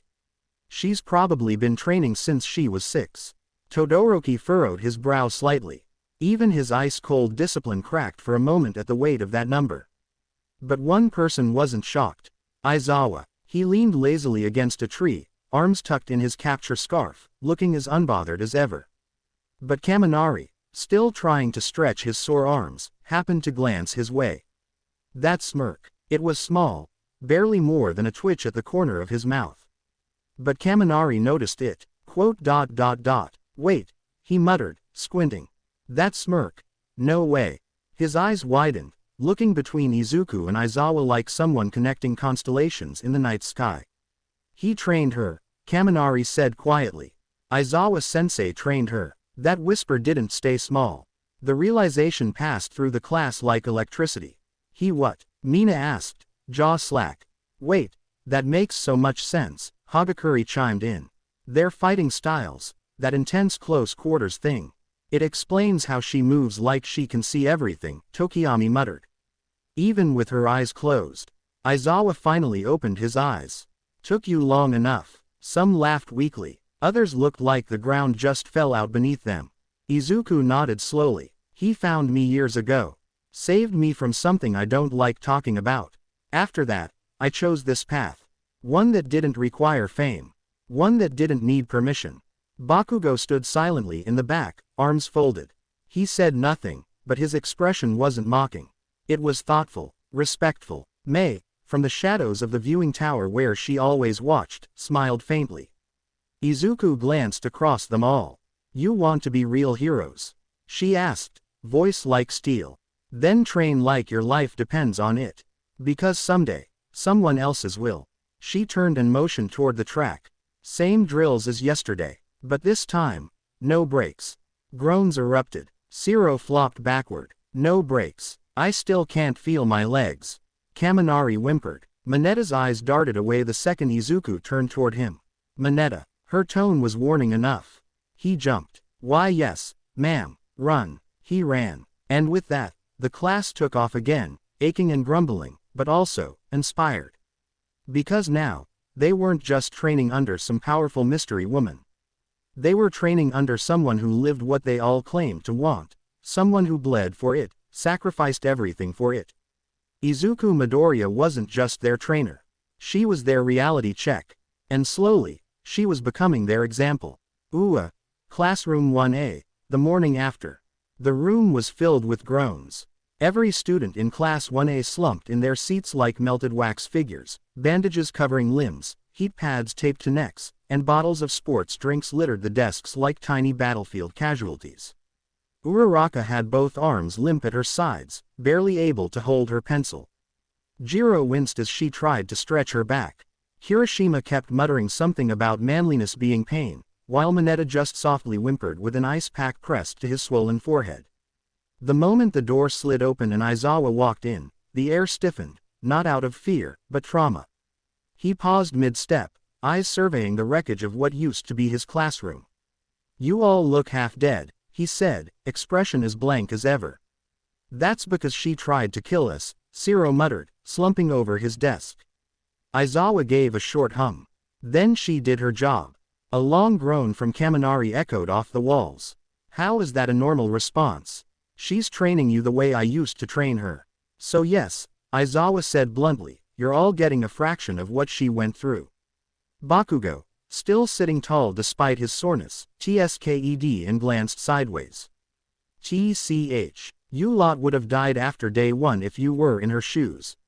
Izuku wasn't present yet. She had said she'd be evaluating their last performance data before joining them on the field again. But her presence was still thick in the air, and in every sore muscle. Aizawa dropped a clipboard onto the podium. "Today's agenda is different." Everyone looked up wearily. "We're beginning the pro-hero internship process." That got their attention. Even the ones still sprawled in exhaustion perked up. Aizawa continued, pulling a small projector remote from his pocket. "Because of the sports festival, all of you got noticed. Even if you didn't place high in the rankings, some agencies still look at your potential." A digital board lit up with names and hero agencies. Iida narrowed his eyes. "So we'll be doing real hero work." "Temporarily," Aizawa clarified. "You'll be working under a pro to see how it feels to operate in the field. It's a reality check more than a reward." Bakugo leaned forward in his seat. His name had several agencies listed under it, but he barely acknowledged them. His red eyes flicked toward the door, almost expecting someone. Gale, seated nearby, had a serene expression. His name had quite a few agencies as well, some of which were obscure and gothic-themed, no surprise there. "Internships start next week. You'll choose who to apply to by the end of today." A hand shot up. It was Uraraka. "Sensei?" she asked, trying to mask the tiredness in her voice. "Is Lucario, our trainer, going to be part of the internships too?" Aizawa tilted his head slightly. "No." That earned a mix of surprise and relief across the room. "She doesn't operate in the hero system," Aizawa said, tone dry. "Her work is off the books, and her existence in this school is still classified outside of this class." Mineta raised a hand nervously. "So what happens if someone finds out who she is?" "She'll handle it," Aizawa said plainly, like that answer was already sufficient. Momo, arms crossed and still pensive, finally spoke. "Her power, it's overwhelming. She's not just strong, she's experienced. She's been fighting since she was a child," Aizawa replied. "Most of you have only just begun to understand what it means to be a hero." Silence. Then Kaminari let out a soft whistle. "So, are we really gonna keep training under her? Forever?" Aizawa actually smirked a bit. "Unless one of you manages to surpass her." Groans followed again. "I knew it," Kirishima mumbled. Just then, the door slid open again. Izuku walked in, armor shimmering faintly beneath her cloak, helmet under one arm. She scanned the class, then nodded toward Aizawa. "I reviewed their performance," she said. "I'll have feedback after lunch." Her gaze softened. Just barely, when she saw how beat up the class still looked. But it vanished quickly. "Don't expect mercy today." Mineta fainted on the spot. Class 1A, Internship Selection Day. The room buzzed with energy as the students of Class 1A poured in, most of them still sore from the brutal training Izuku had led the day before. Groans of stiff muscles and quiet complaints filled the air, but no one dared say anything too loud. They knew she might be nearby. Aizawa stood at the front, eyes half lidded as usual. "Settle down. Today we'll go over your internship selections. Your forms have been reviewed and processed." The massive screen behind him lit up with the names of dozens of agencies. One by one, students were called to submit their choices. Tenya Iida stared at his form for a long time before finally selecting manual. No one questioned it, but the tenseness in his jaw was impossible to miss. Ochako Uraraka picked Gunhead, excited for the chance to learn proper close-range combat. Tsuyu Asui calmly chose Selkie, her finger tapping the screen decisively. Kyoka Jiro, though hesitant, selected Death Arms, wanting to push herself more in physical strength and street-level crime response. Eijiro Kirishima grinned, pressing the button for fourth kind, believing he could learn proper toughness and restraint. Momo Yaoyorozu, as expected, picked Uebami. She admired the hero's grace and tactical use of quirks. She didn't notice that Itsuka Kendo from Class 1B had chosen the same agency. Kirishima had no clue that Tetsu, his metal-skinned rival, would also be present at fourth kind's agency. The surprises would come later. Once the last of the internship forms were submitted, a tense silence swept the room as the door slid open. Izuku entered. She wore her full vigilante suit, helmet tucked under her arm, long cloak fluttering slightly behind her. Her expression was unreadable. She strode to the front of the room and pulled down the projection screen, revealing a large chart with 20 student names. Beside each name was a color-coded stamina bar, training results, tactical assessments, and final ranks from her private evaluations. With a calm, sharp voice, Izuku began reading. This is your performance ranking. It's based on physical stamina, hand-to-hand capability, mental sharpness, and combat adaptability. The class leaned in, eyes wide. First, Gale Knight. You have an almost unnatural stamina and combat flow. You've grown with every challenge. Well done. Gale, sitting calmly at his desk, offered a respectful nod. Second, Bakugo Katsuki. Relentless, focused. You still need to temper your emotions, but your control is better than most pros have seen. Bakugo didn't react visibly, but his shoulders raised slightly in pride. Third, Todoroki Shoto. Precision, control, but you rely too much on your quirk. You're only half using what you have. Todoroki looked away, quietly accepting the comment. Fourth, Kirishima Eijiro. Raw strength and great instincts. Good teamwork, but your footwork needs serious improvement. And then she went down the rest quickly. 10th, Uraraka. 13th, Kaminari. 17th, Aoyama. 20th, Minoru Mineta. Everyone turned to look at Mineta, who squeaked and shrunk into his chair. You were last, not because of your quirk, but because you put no effort into physical growth and spent more time ogling than training. If you so much as look at me wrong during workouts again, I'll bench press you into orbit. Mineta whimpered in fear. The class tried not to laugh but couldn't help it. As Izuku rolled up the chart, Kaminari raised his hand hesitantly. Miss Trainer, can I ask something? Izuku blinked. Ask. Could you, beat All Might in a fight? That sparked silence. Bakugo glanced up. Todoroki straightened in his chair. Even Aizawa looked slightly interested. Izuku paused, thinking for a few moments. Her gaze softened. Not in weakness, but in honesty. I could give him a run for his money, but no. I'd still lose. She turned to walk toward the door, her cloak brushing the floor behind her.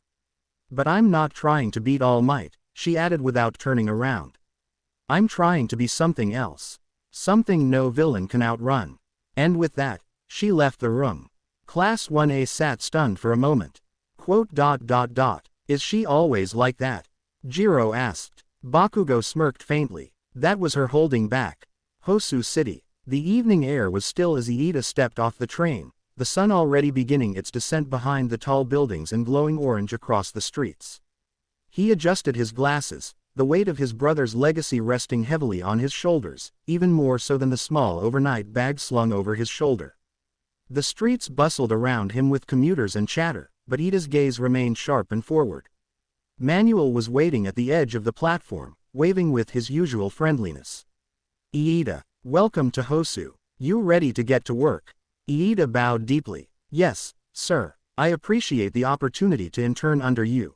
Manuel smiled, but there was a twitch in the corner of his eye. He wasn't a fool. He could read people. Something behind Iida's eyes was too focused, too cold for a boy of his age. Let's get moving, then. They walked together, Manuel giving small remarks about the city's layout and its quirks, but Iida remained mostly silent. As the two vanished down the street, another figure was already present. High above, concealed by shadow and dust, Izuku Aizawa crouched atop a billboard, her aura blending into the ambient flow of the city. Clad in her dark Lucario armor with the Anubis helmet glinting faintly in the setting sun, she watched them silently. Nezu's orders still rang in her ears. Follow Iida. Don't interfere unless his life is in danger. We cannot afford a repeat of the vigilante incidents from 2 years ago. And I trust you more than anyone else. Izuku didn't like being a watchdog, but she understood why. Iida's emotional state was unstable. That much was obvious. His heartbeat was elevated, and his aura, a visible tangle of guilt and burning rage, radiated to her senses like fire under glass. Manuel's agency wasn't large, but it had heart.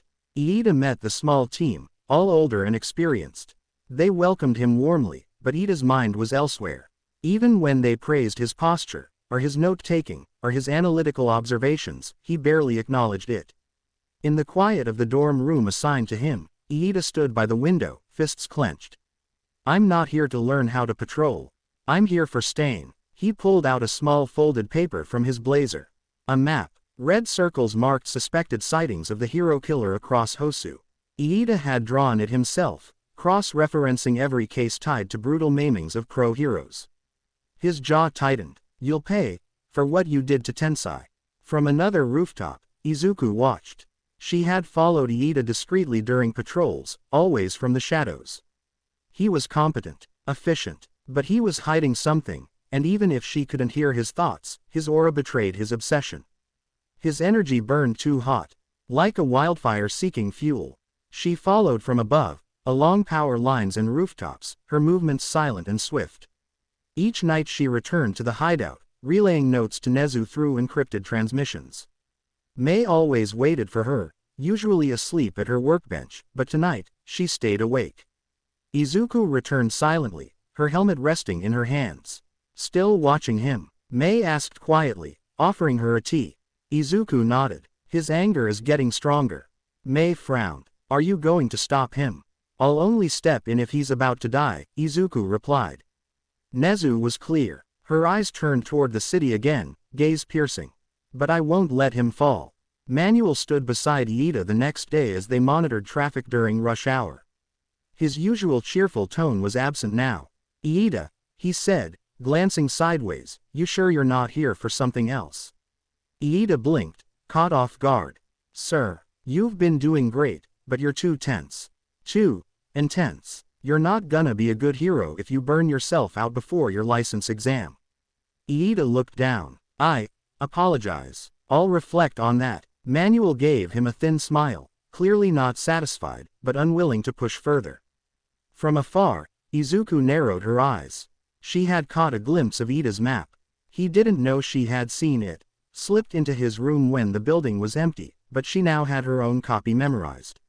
His red circles were frighteningly accurate. Stain was in Hosu, and that meant trouble wasn't far behind. Izuku faded into the shadows, disappearing once again. Silent, watchful, ready. She would not let another hero fall, not on her watch. The shadows stretched long across the alleyways of Hosu as the sun finally vanished, surrendering the sky to smoke and fire. From the rooftops, Izuku Midoriya crouched low, her aura sensors twitching like static in a storm. She'd been following Iida silently through the shadows, letting her presence blur with the evening air. Every footstep he made, she followed. Every breath, she mirrored. She knew he was close, emotionally unstable, his heart weighed down by vengeance. But then it happened. A blast, a roar of flames. The sky itself lit up in orange fury as fire poured into the skyline. Explosions echoed like cannon fire, and a mushroom of smoke began to rise far across the city's edge. The Hosu incident had begun. From the street, Manuel's voice shouted out like a siren.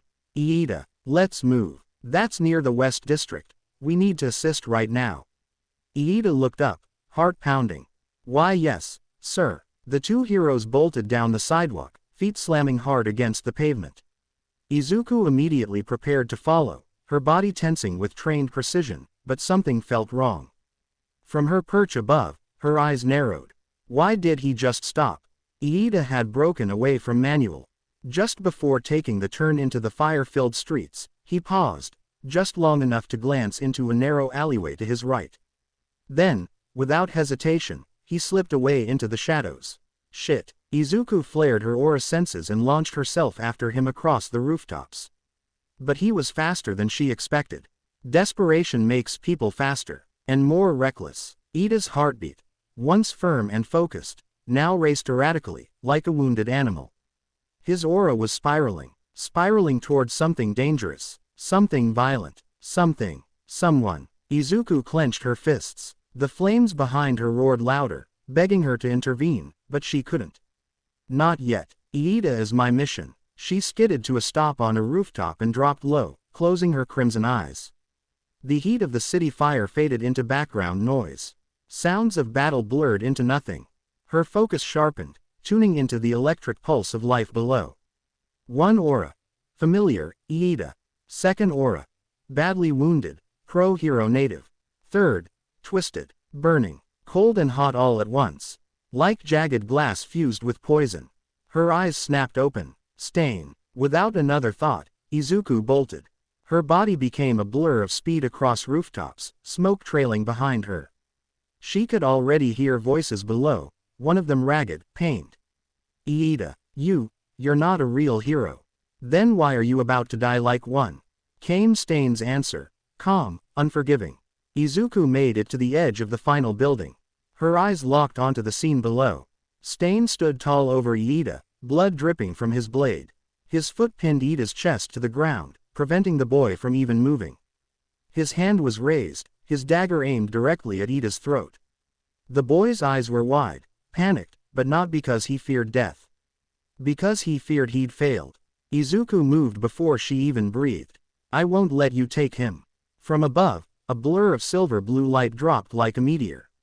Izuku plummeted straight toward Stain, her right arm already formed into a gleaming, sharpened bone rush, glowing with raw aura. Her helmet glinted under the firelight, her eyes locked on target. Stain looked up just in time to see her descending. Just inches from his head.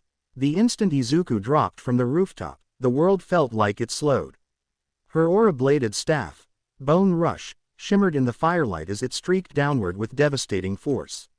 Stain, ever the seasoned killer, sensed danger and twisted his body just in time, but not perfectly. The weapon skimmed past his cheek, peeling off a thin layer of skin, a shallow red line drawn across his chin. The hero killer's feet scraped the alley floor, backpedaling as Izuku landed with enough force to crack the concrete beneath her.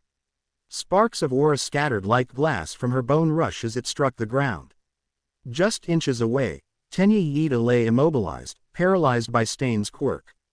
His eyes were wide, not just with fear, but with disbelief. Lucario. He'd heard the name whispered by both heroes and villains.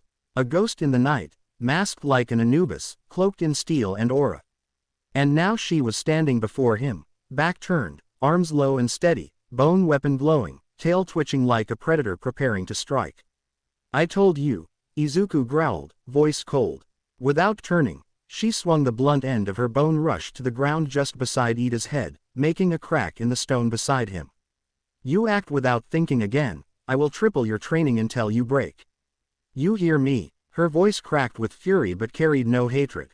Only warning. She exhaled, steadying herself before whispering, I get it, why you came. But this fight isn't yours. She raised her weapon and slowly turned to face her true target. Stain licked the blood trickling from his chin. His crimson eyes narrowed. You're Lucario, he said. It wasn't a question. The vigilante who's been making the pro-heroes look like fools. Izuku's helmet reflected the fire behind him, casting her silhouette like a goddess of war. I've been waiting for the day I'd meet you, Stain continued. You're different. You're not doing this for glory or image. You actually believe in saving people. He pointed his katana at her. But you walk the edge. One step too far, and you'll be worse than me. Izuku didn't flinch. Move, he said flatly. I have no quarrel with you. This one, he gestured toward Iida, is unworthy. I punish the fakes. You should understand that. Izuku only replied with one word. No. Her tone didn't rise. It didn't waver. But it echoed like thunder. Stain's eyes narrowed. Then you'll die. Wind swirled. Flames from the Hosu fires flickered behind them, casting both warriors in amber and crimson. The hero killer surged forward, katana raised, his body gliding low like a phantom of the blade. Izuku met him head-on, aura surging violently from her form as her bone rush extended and spun in her hand. Katana versus aura bone. Their weapons screamed through the air. Sparks erupted as metal and aura collided, a blinding light flashing between them. In that instant, the very moment of their first clash. To be continued. I hope you guys enjoyed this video. Please make sure to like and subscribe to the channel, and now we will see you in the next video.